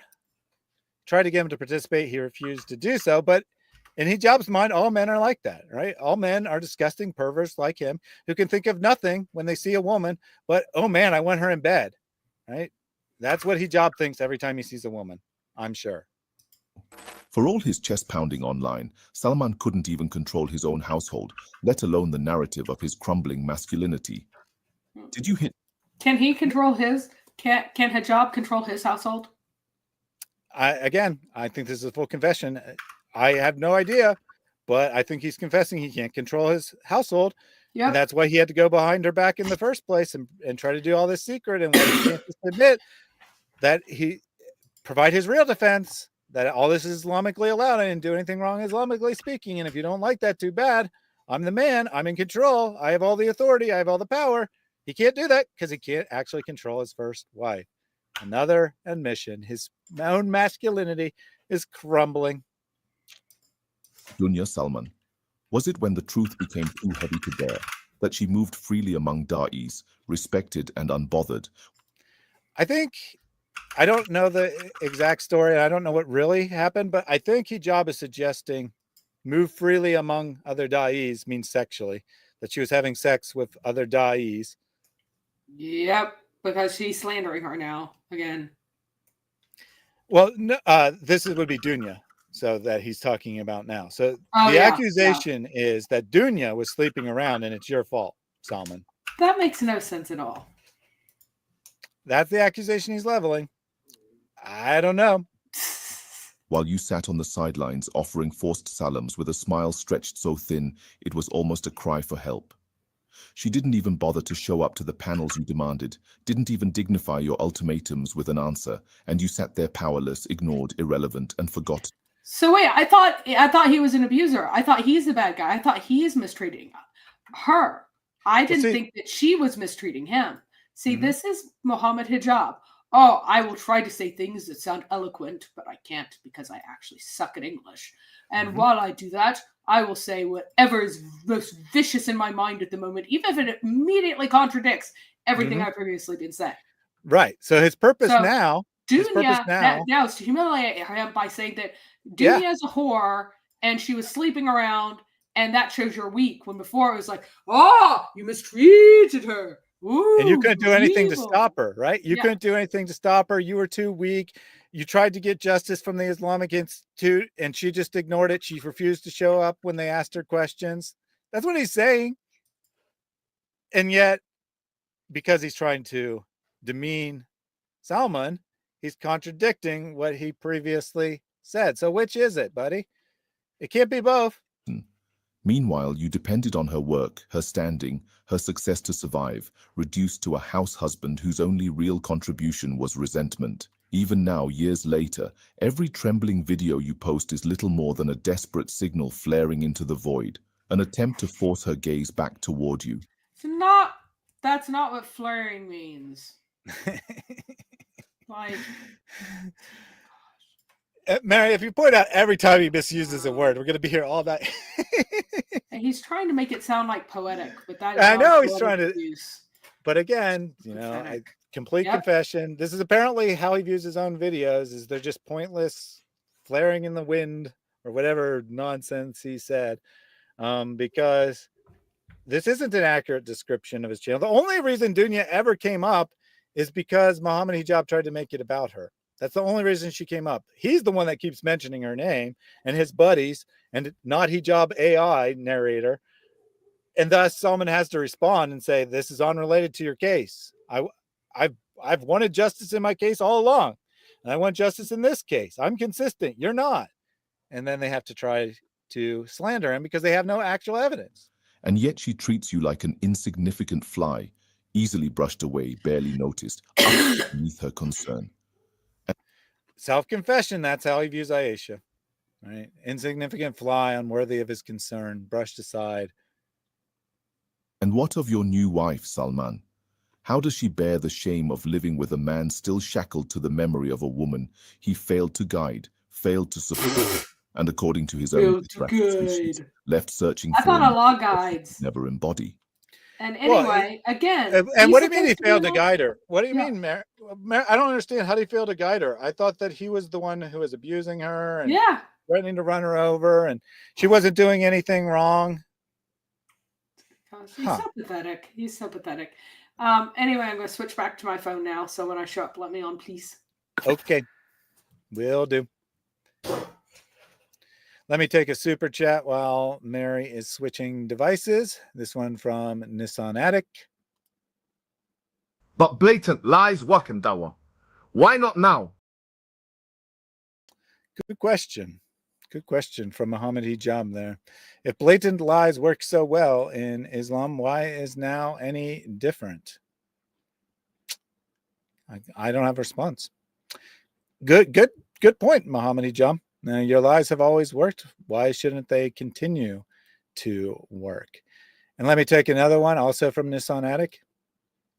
These are the wrong rough of these clips. These are the wrong rough of these clips. Yeah, it is definitely the wrong roof. That's the problem. It's the wrong reading. All those compatible versions of the Quran, which teach different things, you got to make sure you get the right reading in place, or else you are just doomed to failure, and you'll never be able to know what the case is. So Mary hasn't come back yet. I guess I'll just go ahead and continue the video while we wait for her return.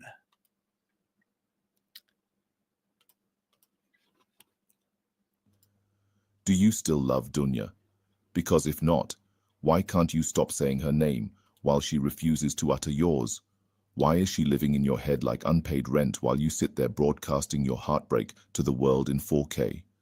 How needy do you think that makes you look? How weak, not strong? Self-projection, self-confession, yet again. He still desires, I think love is not an accurate word, but he still desires Aisha. He can't stop saying her actual name over and over again, video after video, getting all his buddies to do the same. He's still longing after, pining her, desiring her. As he said in the text message, she knows how to satisfy him. She was capable of giving him an erection. His words, not mine. She is capable of giving me an erection. I guess maybe he has a problem with that in general or something, and she was one of the rare women who could get him up. I don't know. But either way, he seems to still be desperately seeking after her, desperately longing for her. Wad says, too many Marys are switching devices. I hope someday she'll switch religions. I hope someday you'll switch religions, Juan, and get out of the demonic evil that is Islam. Not principled, just desperate. Like, not principled, just desperate. Self-confession. But with better lighting.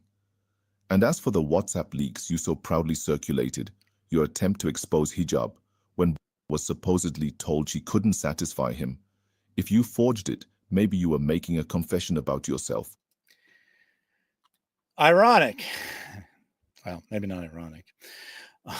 Good timing, since I just talked about his desperately pining after Aisha because she was able to give him an erection.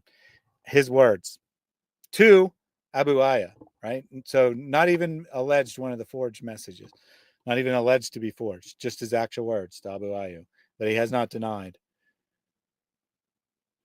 Why were you sending messages, Hijab, about how she can't satisfy you in bed? It's because you got some problems down south, buddy? Is it because you can't get it working? I don't know. You're saying that has something to do with Salman, that somehow him supposedly writing messages about you not being able to be satisfied sexually means it's a confession of him, which then by consequence means you're confessing that is actually the case, that you have difficulty being satisfied in bed, maybe because you've taken too many steroids to beef up your muscles and they have a negative effect on your sexual ability. I don't know. Just putting it out there. Just using your own words. Sometimes a lie reveals more about the liar than the one it's aimed at. No matter how many videos you film, no matter how many desperate sermons you broadcast, no amount of rage can hide the reality. Behind the microphone stands a... Before we get who stands behind the microphone. That was interesting, actually. I didn't make that connection, but let's do that again, okay? Yeah, probably here. When was supposedly told she couldn't satisfy him. If you forged it, maybe you were making a confession about yourself. Sometimes a lie reveals more about the liar than the one it's aimed at. That comes directly after him making up a lie about Salman not being able to satisfy a woman in bed. Sometimes the lie reveals more about the person who says it than the target of the lie. He says that directly after making up an obvious lie about Salman's performance in bed. I can't make this up. Could he have any worse timing? At very least, could he have any worse timing to put that on the video? Nako says he's not talking enough Viagra. Indeed, he's not. Maybe he needs to get Ali Dawa to help him out. And Raf says cocaine ain't no Viagra. And that Viagra stuff probably doesn't actually work. See, that's probably the problem, actually. He probably bought all that stuff from Ali Dawa when he was selling Viagra. And then he's like, bro, I still can't get it up. What's your problem? This is fake. You've humiliated me in front of my wife and my second wife and my third wife and my fourth wife. You've humiliated me in front of all of them with your Viagra that doesn't actually work. I don't know. Just asking questions. Just asking questions. Welcome back, Mary. Did you hear that? Did you hear what just happened? No, I couldn't hear anything. All right. Well, I'm going to play it a third time then. Well, right, sorry. 1 more second. Try again. Can you hear me? Yeah, there we go. All right. I'm going to play this portion of the video. Mm-hmm. And since you didn't hear me just describing it, I'm just going to get your reaction and see if you have the same thought. When was supposedly told she couldn't satisfy him. If you forged it, maybe you were making a confession about yourself. Sometimes a liar than the one it's aimed at. No. That clip that I've been playing the whole time, it occurs directly after that statement. That's even funnier. That's even funnier because that's not at all what it says. What it says is that I will slander you with this if you go public. That's what it actually says. But someone was forging that, so to speak. Lying, yeah. You know, lying is kind of forging. Yep. So I've been suggesting that Muhammad Hijab is confessing, and he really does have a very difficult time of getting it up. Because in that other message, the one to Abu Ayo, he's like, brother, she could give me an erection. You know what I mean? Yeah, sounds like it. I don't know. That's right. Really that's right. He did say that. It's really interesting timing. Yes, it is. And, you know, steroids have that effect. And he's awfully flabby for a guy on steroids. Like you would have like the wrong muscle. Like even if you don't work out, your traps bulge, and then because they have more testosterone receptors, so he would not be that flabby. So right, I think enough. It's just fair enough. It's not related to steroids. No. He's not a steroid user. That bot is not. Oh, we lost you, Mary. All right, I'm going to go ahead and play more of the video. I think her thought was pretty much done anyway. Yeah, it was. You film, no matter how many desperate sermons you broadcast, no amount of rage can hide the reality. Behind the microphone stands a boy pretending to be a man, small in courage, impotent in character, diminished in every way that matters. Perfect self-confession. Yeah, really. And it's funny because like all the things that I think it's from all of the porn that he watches. I think that he watches so much porn because we know that he watches. Whoops. Sorry, we know that he watches tons and tons of porn and really messed up porn. So it's very common for that to be a side effect. Yeah, you're right. So Because I'm trying to think about how to describe this, but basically because of seeing very graphic sexual acts, yep, and reality not matching what you see in a porn, you lose interest in reality over time. Obviously not from watching one porno, but over time that tends to happen, and you tend to not be able to. if you're watching extreme stuff and weird stuff, which he is, whoops. Sorry, if you're watching extreme stuff and weird stuff, which he is, that tends to be because even regular stuff doesn't work anymore. Yep. And the Sun Addict says this is projecting so hard we could watch the whole drama on the moon. He's definitely a boy standing behind a microphone, pretending to be a man, unable to be actually masculine, diminished in every way that matters. I think that's the clearest self-confession of the whole video. And I think he's afraid that his wife is getting super uppity too, with the whole can't control your wife, and he cannot. His wife threatening to divorce him is like, she was probably after the last one was like, I don't want to hear about this ever again. I don't want this ever to happen again. Mm-hmm. If it does, and that's why he's so desperate right now. Oh, it's there. Yep, Phil says golden showers and gimps. And I'm sure that most of you might have had some vague idea of what a golden shower was. Maybe you didn't even know that. But I doubt anyone had ever heard of the term gimp, because I certainly had never heard of it until Muhammad Hijab comes in and starts blasting it in the chat under his own name, not even using another name. Yeah, it didn't occur to. I think I had once heard the term in that context, but it didn't even occur to me because the most common use of the term is like a person who's a cripple. It's a slang term for a cripple, right? Yep. So that's what I was thinking. I'm like, why is he saying that? Did not enter my mind until I was like, oh. Indeed. Hey, Watt says that he studied math. Well, then you should know that the Quran has a blatant math there and can't be from Allah. You shrank, so take off that purple shirt, assuming you even wash it between performances, despite the good training you had at home, and get over dunya. How childish. I mean, how incredibly childish. I mean, a lot of the others really were kind of upsetting, but you don't wash your shirt, bro? Really? Yeah. She moved on long before the divorce. You're the only one still standing there, broken-hearted, clinging to a ghost that forgot you even existed. Again, I thought that he was the abuser, but she moved on long before the divorce. She had abandoned him emotionally. According to Hijab, he just can't keep his story straight. She forgot you even existed.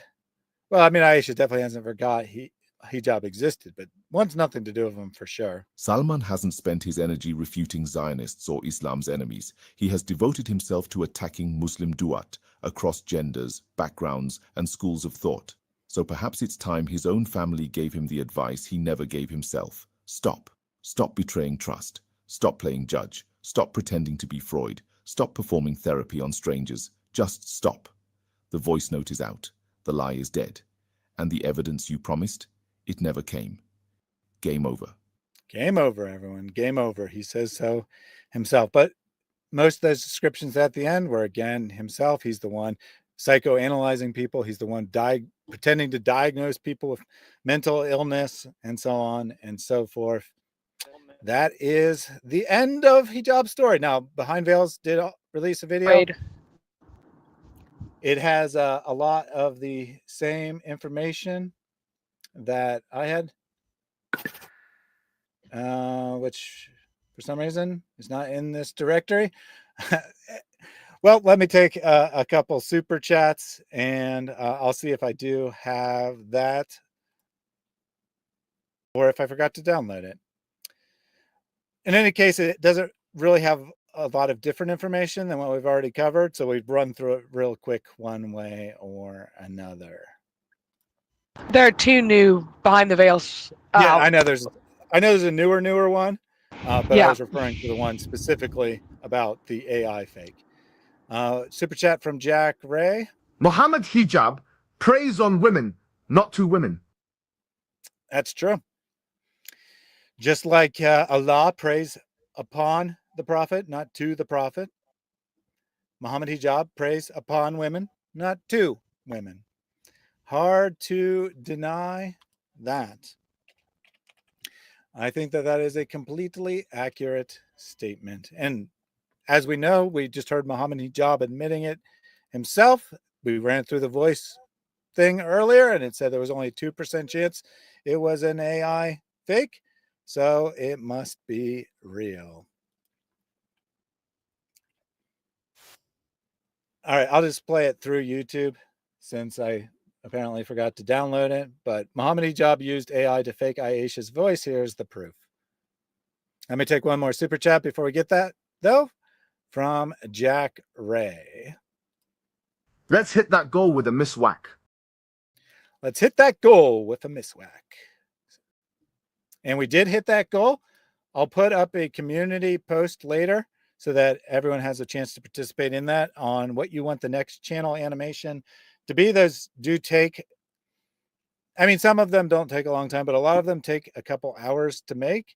So I feel that is definitely a reward for your generosity, everyone. Thank you very much for all your donations today and for hitting that goal. If you have things that you want me to make sure to include in the poll, put those in the chat now. All right, let's get this video. We'll run through this pretty quickly because it's going to cover a lot of the same evidence that I just covered. Hijab, there was a response video published on a channel called False Accusations. There have been a lot of attacks and false, misleading, and fabricated information that has been relayed from this channel. So it is imperative we take a closer look. This channel was created in November of 2023, just a few months after the divorce between Muhammad Hijab and sister Aisha. If you look a little closer, you'll... He doesn't point this out, but probably more relevantly, just a month or two after the time that Ali Dawood did that interview and showed it to Muhammad Hijab.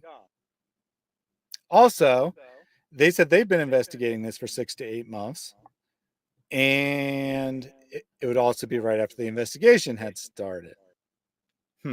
Notice the handle of this channel is called False Accusations UK. Apparently, it was specifically created to address so-called false accusations within the UK. Before we begin, let's make something clear. This channel is not affiliated with Muhammad Hijab, nor are we based in the UK. Interesting. So the channel handle is False Accusations UK, but they claim they are not based in the UK. In addition, the channel was created back in 2023 without ever publishing a single video. But now they magically pop up and they want you to believe they are working independently and feel compelled to defend Muhammad Hijab. Let's dig a little bit deeper on the claim that this channel is not affiliated with Muhammad Hijab. On April 6, we published a video titled Deceived by Muhammad Hijab, The Secret Marriage That Broke Me. On April 8th, this channel published a response video titled Behind the Obsession, The Troubling Story of a Stalker Fixated on Muhammad Hijab. Just minutes prior to release, Muhammad Hijab posted a tweet, I will release a video in 30 to 60 minutes. So here they have their own screenshot. All right, they didn't get this from me. They took their own screenshot of Muhammad Hijab's tweet. So they're pointing out the same evidence, but they have a different screenshot for it. Which will directly respond to some questions. He didn't say an anonymous group will be releasing a video. He said, I will release a video. Hence, clearly stating that this video was from him. After all, he states it will directly respond to some questions. And then 4 days later, on April 12th, he specifically states, in the original video I made. So I didn't cover that, but this is another tweet of Muhammad Hijab talking about the original video that I made. Odd. He is definitively stating that he made the video. There is no room for ambiguity. It is clear cut. Muhammad Hijab states that he made the video released on April 8th, a video that featured a cryptic AI narrator while referring to himself in third person so that he wouldn't have to deny the allegations and instead could lead the public down a path of deflection and diversion. But here's where it gets really interesting. And Salman doesn't make this connection, or at least doesn't make the accusation if he did make the connection, but I believe that Hijab is doing this primarily to avoid legal responsibility, so he can just say that he didn't do this. If he actually thinks that's going to work, not a great idea, because in discovery it'll be obvious who owns the channel. Additionally, another possibility is he's doing this because he doesn't want his wife to see the video, but if he's tweeting it, he's an idiot because his wife will definitely see his tweets. So I'm not really sure if he's just like that, totally incompetent and wants that to happen, or if he just is really sloppy and thinks he can get away with anything. I think he's just that dumb that because he wants to have this third party defending him because he thinks that'll look more intelligent or more plausible, but it doesn't look more plausible at all. Mm-hmm. And it's clearly not a third party. It's never posted anything before. This is not a group on his side. It's him. Yep. It's so pathetic. And he's friends with a lot of the Dawa guys. The only one he could convince to do a video is his number one dog, Ali Dawa. Interesting. Joshua said, anyone else here that Thaiside is echoing, but then also said, echo is no more. I challenge you all to Mubahala Allah. Yeah, I did hear it as well. It was coming from Mary, but it has since stopped. And deeply troubling. Just a few days back on April 26th, the same channel featuring the same AI narrator released a follow-up video just 1 hour after our release of the interview between Ali Dawa and Sister Aisha. Except this time, they quickly put emphasis that this channel is not affiliated with Muhammad Hijab. This channel is not affiliated with Muhammad Hijab. So how did this AI-backed channel get a private voice note that was sent only to Muhammad Hijab from Dr. Abu Aya? How did they get a voice note that was sent privately from Sheikh Mohammed Torana directly to Muhammad Hijab? And most importantly, how is it that Muhammad Hijab initially stated that he created the first video with the AI narrator, but is now trying to distance himself from the channel? He has been caught in a series of clear contradictions, clear lies. But what could possibly be the motive? Why claim you created the first video, but then have the same AI narrator state that there is no affiliation? It is very simple. Either you have bipolar personality disorder, or you are frantically trying to remove any form of liability. There's the DSM-5. Both legally and in the court of public opinion. Okay, so he did actually come to that conclusion that he's probably trying to protect himself legally. And I think that Hijab probably is stupid enough to think it'll actually work. But in the event there's actually a lawsuit, and I certainly hope there is, because that's the only way Aisha is going to get any actual justice, is a lawsuit. In the event of a lawsuit, they'll quickly discover who owns that channel. And yeah, and she can absolutely win. And win decent money in the UK. It would be much, much harder in the US. In the UK, she could possibly take his shirt at this point. The deeper he digs, the worse it gets. Oh yeah, I mean he keeps making matters worse for himself. If his ego wasn't so big, he just ignored the whole thing, pretended like it didn't happen. That would have been a better strategy. Or if he wasn't afraid of his first wife, he could have just said, we were married, we had a falling out, I divorced her, that's the end of the story. Yep, and he, until he did the AI fraud voice, it was unclear whether or not she could get anything. But now, this is textbook slander. It is incredibly clear that this is slander. And he can get, really, she can take him to the cleaners. Jack said the echo has been refuted, but then he said, no, not Hijab's shirt. Let him keep that on. Oh, yeah. Yeah. Well, take them to cleaners, but keep on all clothing, please. Absolutely.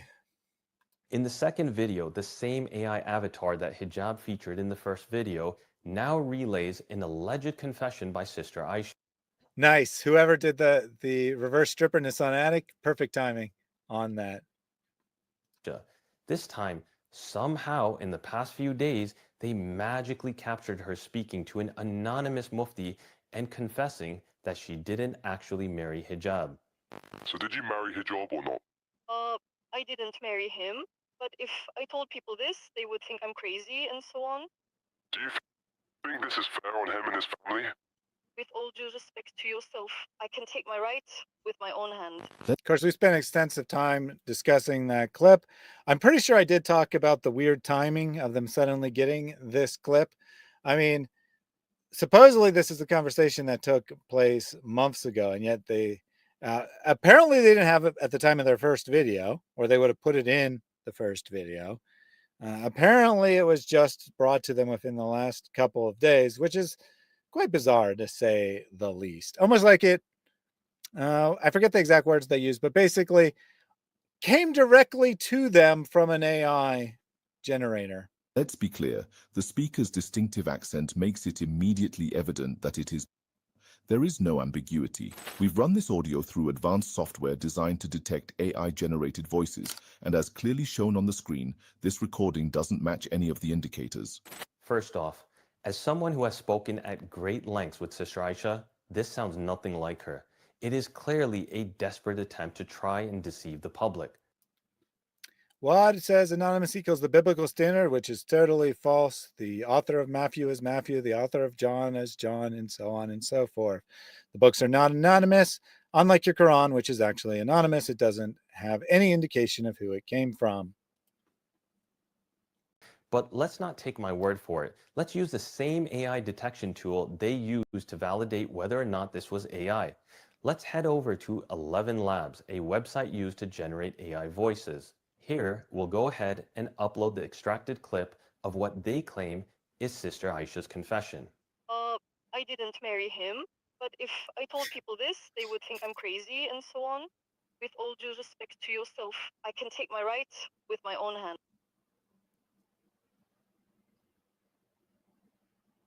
Subhanallah. It states that there is a 98% probability that this audio was generated by 11 Labs.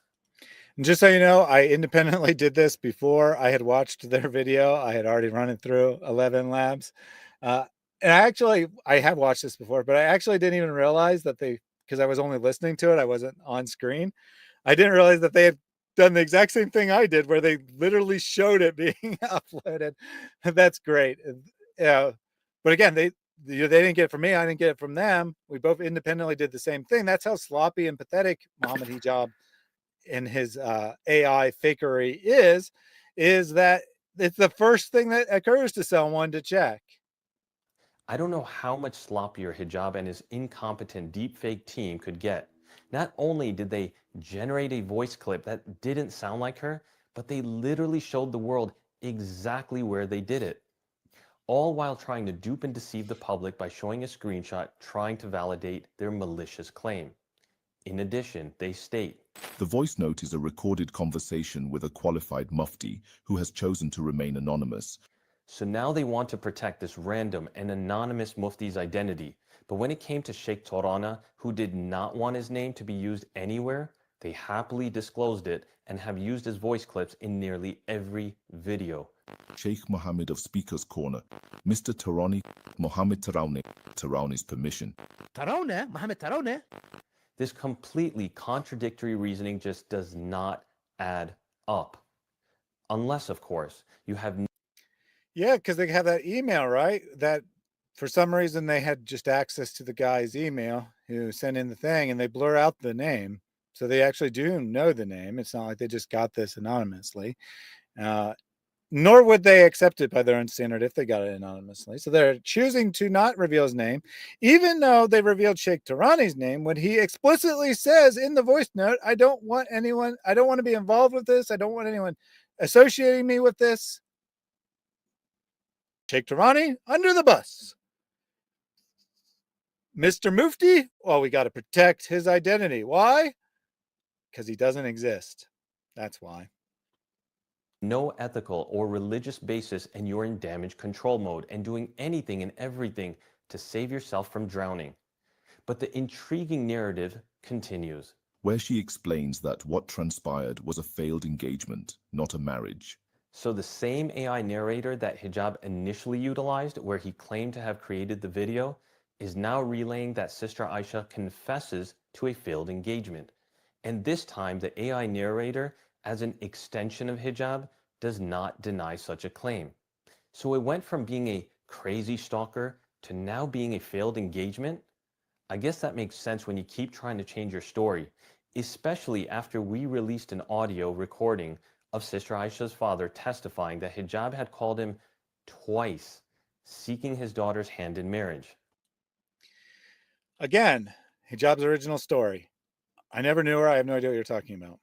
Second story. She was a stalker. I cut ties and she grew irate and has been trying to frame me. Third claim. I pursued her, but I called it off. Fourth implicit claim. I married her. I divorced her. There's nothing wrong Islamically. Why does it keep changing his story? Mary, what do you think? Do liars or truth tellers constantly change their story? That would be liars. Hers has been consistent from the beginning, and she has gone out of her way to correct people when they get wrong ideas. Like being married for years, she's like, no, it's a short marriage. But before that, there were things, and then it's been a year since then, and so I've been trying to get justice for this. So, like, she's been very clear and has been able to quickly correct whenever anything's wrong. Muhammad Hijab can't keep an argument from one sentence to another straight. So Songs of Release says, I'm trying to do the ape thing, but it doesn't seem to be doing anything. Let me see. Did you put a super chat? No, it only applies to super chats. Yep. So that's one thing. And then the other is it won't play it until I pull it up on screen. So you won't see an instant result regardless. But that is a very good comment to put in a super chat. Urinating upon one another. It's what they do. What doubts, man? Where she explains that what transpired was a failed engagement, not a marriage. Yeah, and while they were frantically rushing to create this video, they forgot to AI generate the audio of her explaining this so-called failed engagement. I mean, Indeed, right? Because they say that this is what she confessed to, but that's not what she said at all. Interesting. After all, the video they released is titled Full Confession. Yet we only got a 10-second AI-generated audio. I guess they didn't have the time to fabricate the rest of the conversation. We reached out to Sister Aisha. She was in complete shock. How far are they willing to go in order to deceive the public and to silence her? First, it was a barrage of character assassination attempts to deflect from the allegations. Then you had 5 to 10 second sound bites taking things completely out of context. Then you even had Adidawa presenting evidence that Sister Aisha had photoshopped a text message, which was quickly debunked and proven to have been maliciously fabricated in an effort to frame her. A matter in which Adidawa remains completely silent and has gone hiding in his shell. And now you have an AI-generated voice trying to impersonate Sister Aisha, all while Muhammad Hijab shares the clip, laughing hysterically. So I didn't cover this either, but this is his YouTube channel. He put on a community post, posted the video with a laughing emoji. A hysterical laughing emoji, as they said. Laughing hysterically. Oh, and by the way, let me just go back to that. Video published 15 hours ago. Community post 15 hours ago. This anonymous channel that he has no association with. He just somehow knows exactly when they're going to release new videos. I mean, I suppose he could be subscribed and have notifications on and all that, but before they release the first video, Obviously, this is the second one, but he also You knew you about the can't first you don't video. get notification before you release any video. It's only after the release. Right. So this is after, but probably a minute after. Yeah. Hysterically. And then you have his partner in crime, Ali Dawa, demanding an apology from myself because of this AI-generated confession. Both of these guys... Again, Ali Dawa is the only one stupid enough. I mean, Muhammad Hijab knows a lot of people in the Dawa scene. He's the only one stupid enough to be putting his own reputation on the line repeatedly for Muhammad Hijab's sake. An apology from myself because of this AI-generated confession. Both of these guys are not just clowns. They are delusional. They are liars. They are masters of deception. They... Hey, wait a second. You said they are clowns? Crackhead clown individuals. Yep, that sounds about right. Also criminals. Are criminals. In response to their pathetic attempts to try and frame her, Sister Aisha took a firm oath, a challenge, and a mubahala against Muhammad Hijab. A channel called False Accusations published a video titled Full Confession, Game Over, that was released on April 26, 2025. Around the minute 1 and 10 seconds mark, a deep fake voice falsely claims that I confessed to never marrying Muhammad Hijab. This was a repulsive lie. I hereby declare a mubahala against Muhammad Hijab. Bismillah, in the name of Allah, I stand before Allah, the one who knows what is hidden and what is revealed. I declare with full knowledge of what this means. I never made those statements. I didn't marry him. That is not my voice. I never had such conversation.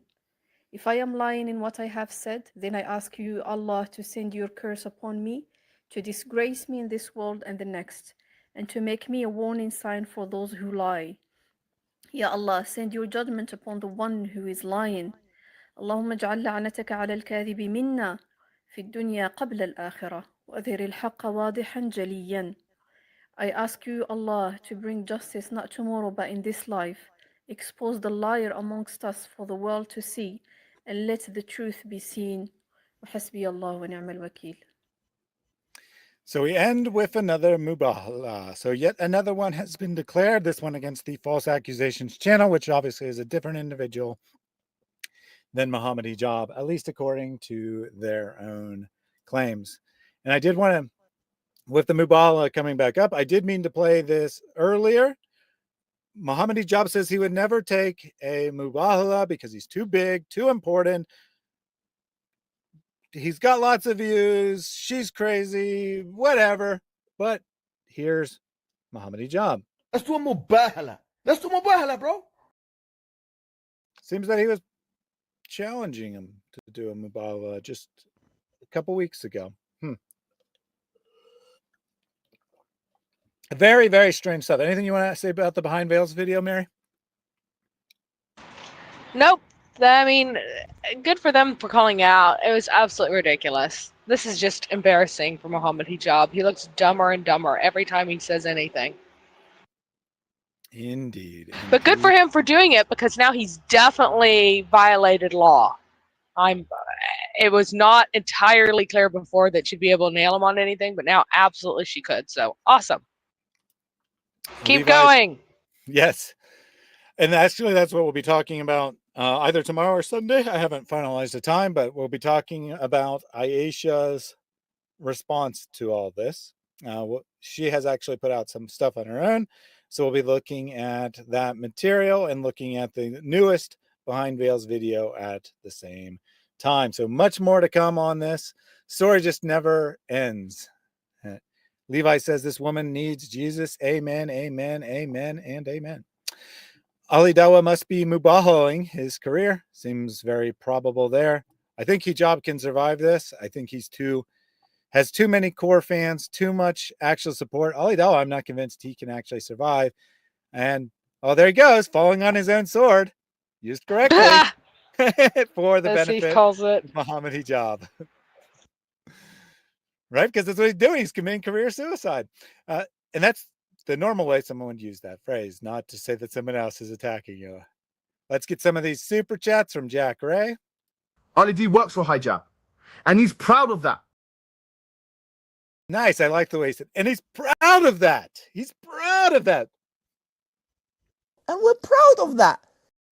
Mutual pride going on there. We are proud of that.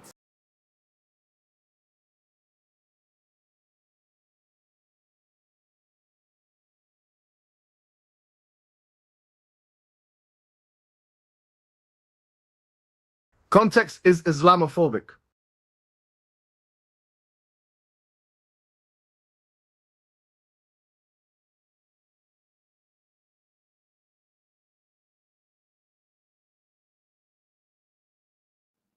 From Songs of Relief, after getting the instructions on how to make it work. Urinating upon one another. Just curious. There's one of those unnatural AI pauses that I've talked about how it's prone to doing, but it did get the whole message there, urinating upon one another. Just curious. Thank you very much, Songs of Relief, for your donation. And I hope everyone enjoys this new feature that on the 4th try, I finally got to work correctly. And now it should work going forward always. There are many more super chats here from Nissan Attic. You keep talking about putting in more effort, but have you tried being very loud, rude, and shameless? You keep talking about putting in more effort, but you have tried very loud, rude, and shameless. I suppose to address the ape apologist approach, offering that to Muhammad Hijab, I think, is the gist of the message there. Thank you for that. We have a super chat with no message from Alexander. Here's the sad news. We are running out of funds. All our work is going to stop unless people like you watching this video will help us. Your donations can get you a share in a reward. Reap those rewards for years to come, inshallah. This is not a donation or a charity, but an investment for your hereafter. Thank you very much, Alexander, with the default message there. Thank you for your donation since he didn't supply one. And remember that this is not a donation. In fact, it is an investment for your hereafter. I think this is very definitely true. Songs of Release says I'm going to be using it more, and that's why it's there. That's why it's there, is so that you guys can have fun making the ape apologist, which is totally not Muhammad Hijab, say things to everyone who is listening.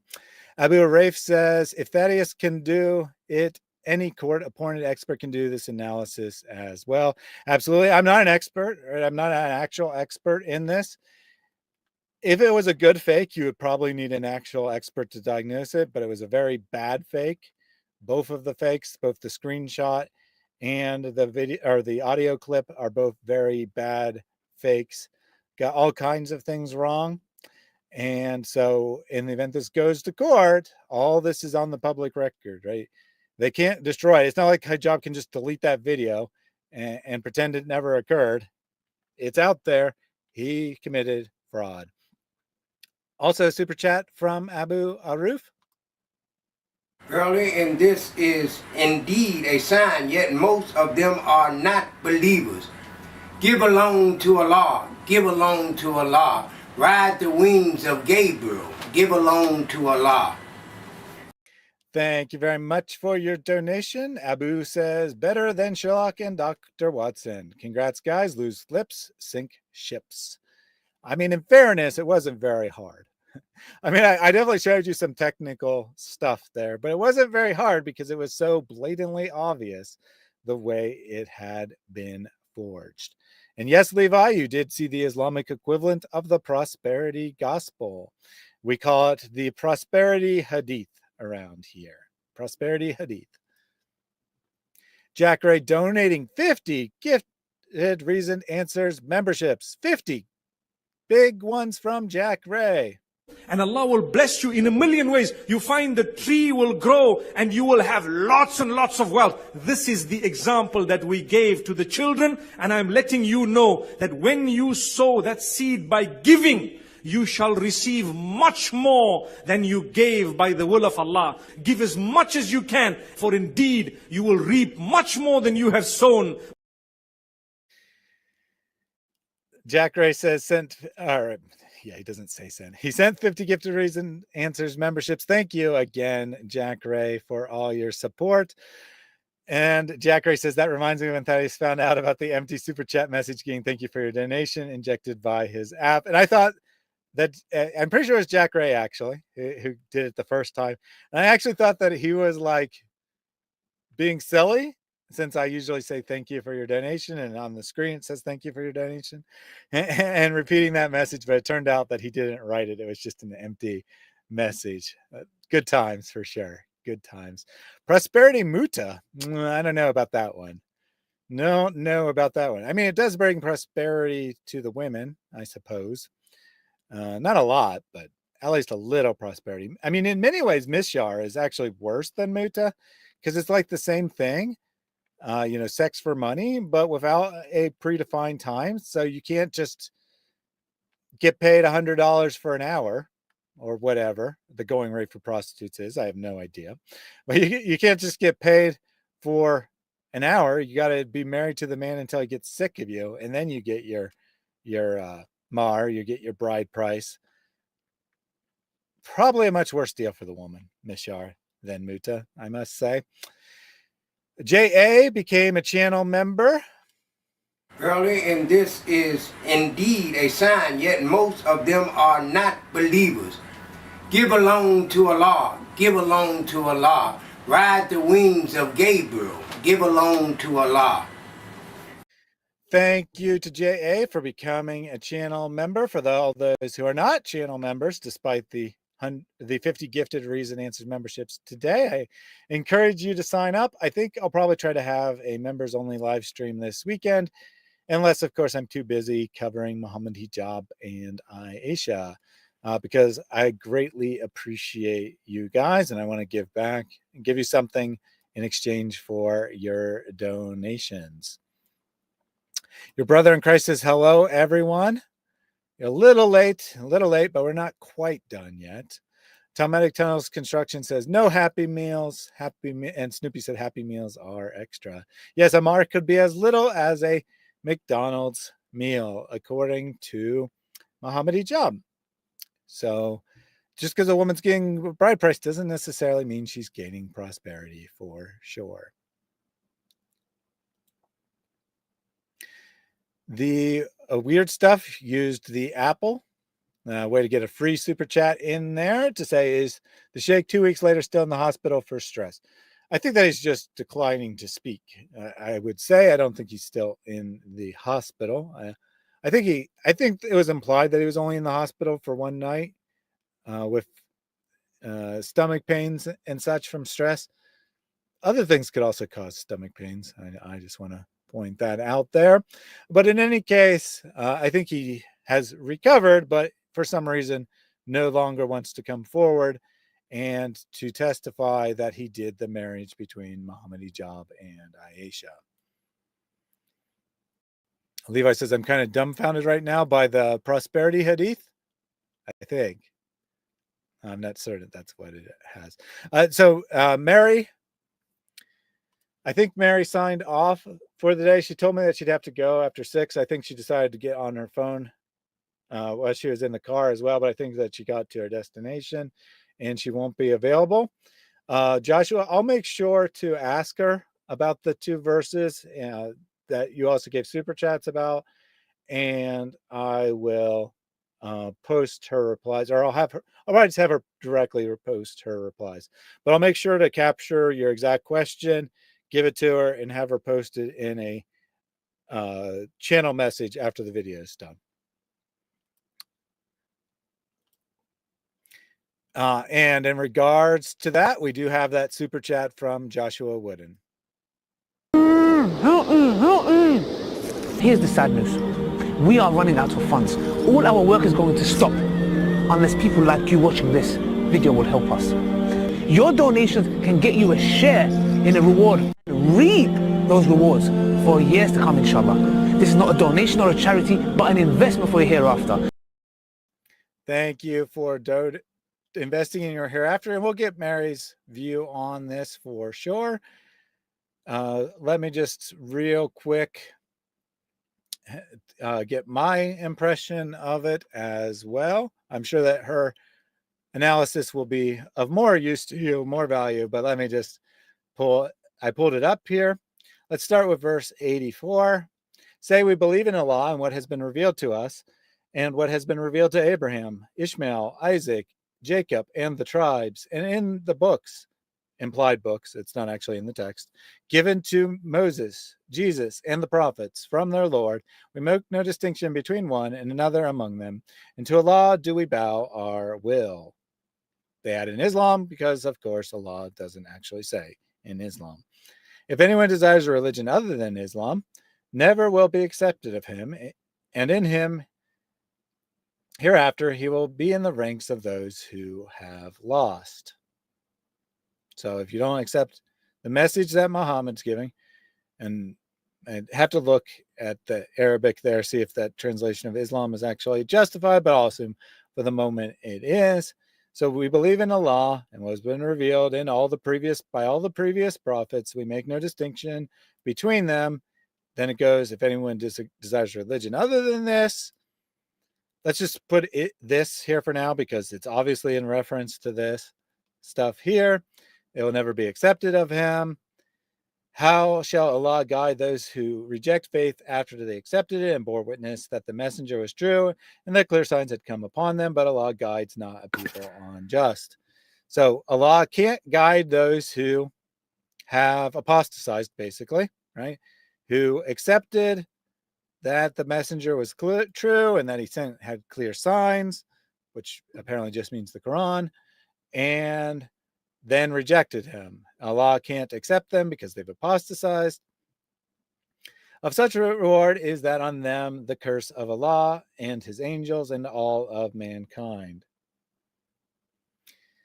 The curse of Allah, angels, and mankind. Yeah, that is a very interesting phrase, isn't it? It's a little shirky, a little bit of a shirky phrase. So what is the reward for people who've apostatized from Islam? Because that's what the immediate reference. How did they apostatize? By rejecting what the previous prophets brought. What is their reward? The curse of Allah, of his angels, and all of mankind. So they get the curse of Allah. That's self-explanatory enough. But they also get the curse of all his angels. So apparently angels can curse you. And of all mankind. Isn't that guy part of mankind? I mean, this is incoherent. In addition to being shirky, in addition to saying that the angels send divine curses, in addition to saying mankind sends divine curses, it's also incoherent because why would it specifically says all mankind. So why would all mankind, including non-Muslims, curse a Muslim for a former Muslim for apostatizing from Islam? But, this is Islam for you. In that they will dwell, nor will their penalty be lightened, nor respite be, because Allah couldn't finish his thought. He just says, nor will there be respite. But he says, nor respite be, and doesn't finish the thought, so they have to finish it for him. So yeah, they get this very severe curse for apostatizing from Allah, angels, and mankind, and it won't be lightened for anything. Let me just double check here. I mean, if Sahih International is making it say it's the curse from mankind and the angels, I got to think it definitely says that, but let's just go double check. Surah 3, verse 87.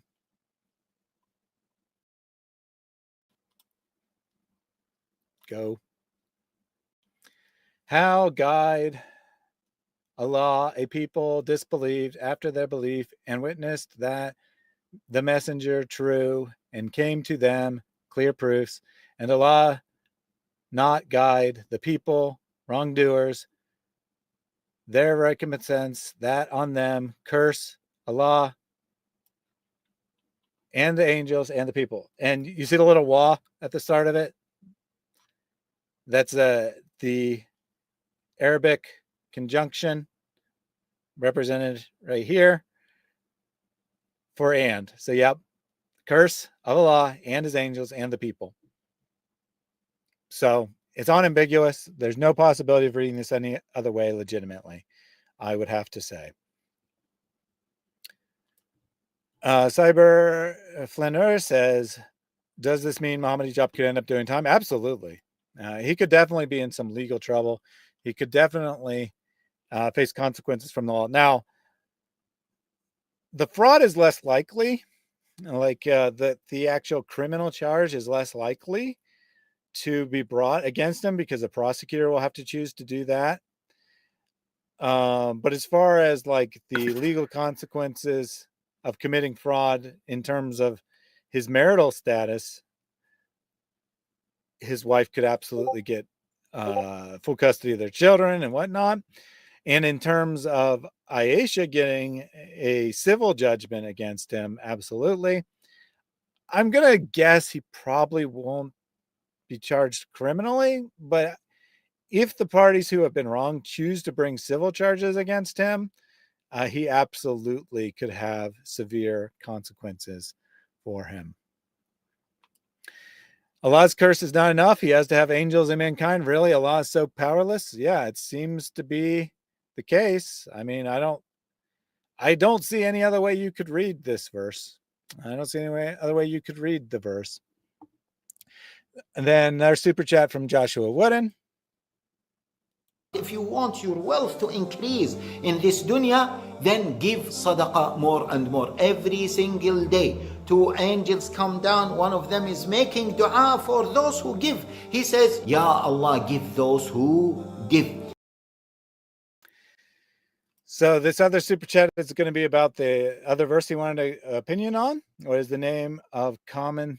What in the name of common sense is Surah 393, Jewish food law made before the Torah?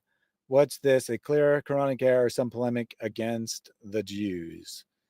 All right, so let me read it first, and then you can get my opinion, and then Mary will give a better opinion later on. Starting with verse 90, but those who reject faith, so this is continuing on basically from where we just were. Those who reject faith after they accepted it, those who apostatize, then they go on adding to their defiance of faith. Never will their repentance be accepted, for they are those who have gone astray. So never can you repent from shirk, or sorry, not from shirk, from apostasy. Okay. As to those who reject faith, they're dying rejecting, never would be accepted from them any such as much gold as the earth contains, though they should offer it for ransom. For such is a penalty grievous, and they will find no helpers. So no matter how much they bribe Allah with loans, he still won't allow them back into heaven. But by no means shall ye attain righteousness unless ye give of that which ye love, and whatever ye give of truth, Allah knoweth it well. So after saying, this is funny. This is actually funny. After saying, those who have apostatized, no matter how much gold they bring to Allah, he won't take them back. But for you, you believers, you should give. You should give to Allah. I mean, it doesn't specifically say Allah, but that's kind of the implication, right? The apostates, Allah won't accept their bribe money, but you should give. You should bribe. Now, the verse in question. All food was lawful to the children of Israel, except what Israel made unlawful for itself before the law was revealed. Say, bring ye the law and study it if ye be men of truth. So I think what this is suggesting is that before Moses, now keep in mind this is also confused. You know, the children of Israel, the nation of Israel, which didn't exist before Moses, but, you know, besides that, the food was lawful to the children of Israel. So basically, we can just say, to those to whom the Torah would be revealed, all food was lawful, except what Israel made unlawful for itself. So what I think it's saying is that they had some man-created laws saying such and such food was unlawful, and then God revealed the actual truth of the matter. How this falls on from apostasy, I'm not really sure. If any after this invent a lie and attribute to a law, they are indeed unjust wrongdoers. So this could be, some specific polemical thing that has historical context. If so, I don't know it off the top of my head. But I think what it's specifically, like, it may be a reference to some existing polemic, but I think it is definitely a polemic saying that people were trying to make their own laws before God had revealed a law to them. And then it continues on. If any after this invent a lie and attribute to a law, they are indeed unjust wrongdoers. So the law was given to Moses. Anyone who adds to that law or subtracts from it is committing a great wrongdoing. I think this is affirming that the Torah is not only authoritative, but actually is affirming that it's the only law, that there is no other law, that Muhammad can't bring a new law, that the law is the law as given by Moses. And it's saying before that, people made their own laws. It was okay, kind of not great, but it was okay because they didn't know any better. But now you know better. So if you do the same thing, you are a wrongdoer. You are just like the apostates that were described above. I think that's the argument that the Quran is trying to make. And I don't think that I really need to go word by word for this, because I think it's pretty straightforward. That is definitely what it is claiming there. So thank you for those. I'll make sure to post the things in the same questions in a post and have Mary respond to those. Got a couple more messages from you guys, but first from Wad, Thaddeus and Mary need Allah. Well, I certainly need God. Right? I certainly need God. Unfortunately, your conception of God, which you call Allah, is 100% false. No one needs that. Weird Stuff says Serious Crime Act of 2015. I'm not an expert on UK law, so thank you for the help there. Aisha has to act upon this with all she has, not going through Sharia, which is useless in the UK. Absolutely. I mean, I imagine she has, so at least against the new stuff, at least against the fraud, she definitely has some time. We'll be talking about what she's up to tomorrow or maybe Sunday, depending. I think I will point that out to her, though. I will put a message on her channel. She hasn't deleted my previous message, and she has given some indication she reads messages, so I will tell her that I will strongly encourage her in the nicest possible way to pursue criminal charges against Hijab. In the event, I'll say in the event the Sharia court doesn't give you justice, because we all know they're not going to, and we're going to have some pretty strong proof that they're not going to when we talk about that in the coming days. Super chat from Misha SWB. O son of Adam, spend. I will spend on you. Give, then I will give you. It's difficult because you know what? These are my last few. As it is, the price is going up, the rand is going down, this is happening. Excuses. Those are excuses. You give and watch what Allah does. She's being very Islamophobic. First of all, thank you very much for that donation. Misha says she is being very Islamophobic with her rights. She should look at the rights of women in Iran. Spelled that way, so I won't say Iran. Iran and Afghan lands. She is culturally appropriating infidel rights. Ezra condemns such inconsistency. I would say she is definitely absorbing some non-Muslim ideas, which you could say is Islamophobic. I can't dispute with the accuracy of this statement. I'm hoping that although she currently still thinks she'll get justice from Islam, she'll eventually realize she can't get justice from Islam and realize that this has implications about the truth of Islam, that a religion that can't supply justice to someone who is wronged cannot be the truth. That is my hope for her. Weird Stuff says, can you do Monday, please? And maybe get in touch with Aisha to come to your channel. So I invited her twice, specifically saying I can get her on to David Wood, which would be more appealing than my own channel. I'll reach out again though. It doesn't hurt. Absolutely doesn't hurt to reach out again. I mean, as this develops, her attitude can change. It doesn't hurt to remind her of the offer. As far as the live stream about Aisha, timing to be determined. Mary won't be able to join me again anytime soon. So if you're thinking like have it as a Monday Mary stream, she definitely won't be able to join anytime soon. I won't say anything else because I don't know exactly what she would want. I don't think she'd have a problem with me saying what she's doing. It's not like something bad or anything. And she'll probably say herself the next time she's on the channel. Oh, actually, she did say that she might be able to join Monday. So I'll keep that in mind. Come Inspired says, are letting people in. I think you're asking if I'm taking callers. No, I plan to wrap up here in a couple minutes. We've been going for a good while. Abu Aruf with a super chat. Ali Dawa is my lackey, my dog, simply clown of Dawa.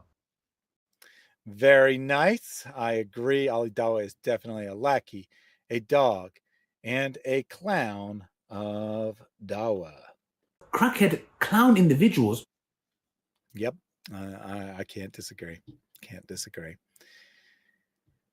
Anyone who would call Christians crackhead clown individuals simply for existing, and then say the reason they're supporting Israel is, which not all Christians do, by the way, is because they think it'll bring Jesus back, and when Jesus comes back, they get to slaughter the Jews, and they're really looking forward to slaughtering the Jews.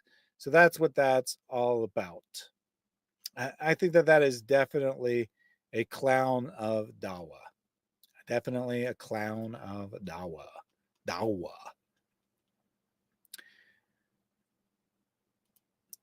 So Weird Stuff says, unless it's under investigation for cases under investigation, she must and should not talk about the case except whatever's already in public. That's true. I mean, I really don't think she's going to accept my invite, but it doesn't hurt to reach out. And Alexander said, you should have a call-in show. That way I can jump in and ask alien jinn questions. Maybe that's what we'll do Monday. Maybe we'll just have a call-in show. I don't know. We'll see. Did Muhammad Hijab really say that? I mean, you heard his voice, didn't you? You heard Muhammad Hijab, didn't you? I mean, I even ran it through an AI detector earlier on the stream, and it said 2% chance it was AI. But no, you can generate the ape apologist, which is not Muhammad Hijab, by the way. It's just the ape apologist saying whatever you want him to say in super chats. The Weird Stuff used highlight to say in the UK, nikah, marriage, is not recognizable unless the marriage is taken to civil court for validation. But because Muhammad did all that, she can seek solicitor to take the matter to court. And right. So, I mean, he's in a weird position because Islamically, for him to be justified, he needs there not to be a marriage. Legally, under British law, for him to be justified, he needs for there to. Sorry, I think I might have misspoke. In Sharia court, for him to justify his actions, other than pretending they didn't happen, he needs there to actually be a marriage that took place. Then he can say, yep, we got married. She didn't meet my expectations. I divorced her. And she got her mar, so what's the problem? But according to the law, he needs to say there never was a marriage. She was just some lady I hooked up with. That's not against the law. So he's in a really weird position, for sure. But regardless of any of that, regardless of what story he wants to give to the UK police about what happened, the bigger issue is the slander, right? The bigger issue, legally speaking, I don't think it's a bigger issue morally. Morally, what he did to her is far worse. But legally speaking, the bigger issue is slander. The bigger issue is fraud. And it doesn't really matter if there was a marriage or not, if he's committing fraud and slandering her. Because his accusation isn't, oh, well, I slept with you, but we were never actually married. Right? That's not the accusation. And that's the only thing he could tell the UK court to justify himself. You understand what I'm getting at? Saberflaneur, triggering happy cat. And it's a very, very happy cat because it has nothing to do with Islam. Unlike the dog who sniffs the Quran and has a strong reaction. One last super chat from Songs of Relief. May Jesus Christ, the Lord and Son of God, bless Thaddeus always. What doubts, man? Yeah, what doubts? Who has any doubts? Thank you for both your donations today, Songs of Relief, and your donations in the past as well. Good message there from our ape apologist. May Jesus Christ, the Lord and Son of God, bless you all. May you receive the peace and comfort that only God can provide. Only the true God, not the fake God of Wad, White, and any other Muslims that may be in the chat, but the true God who is peace and comfort, and his presence surpasses all. And one other clarification from Weird Stuff. What you can do is go with psychological manipulation, which is what the Serious Section Act of 2015 is about. I will check that out. Right? Like I said, I don't know UK law. I will check that out, however, and see what that has to say.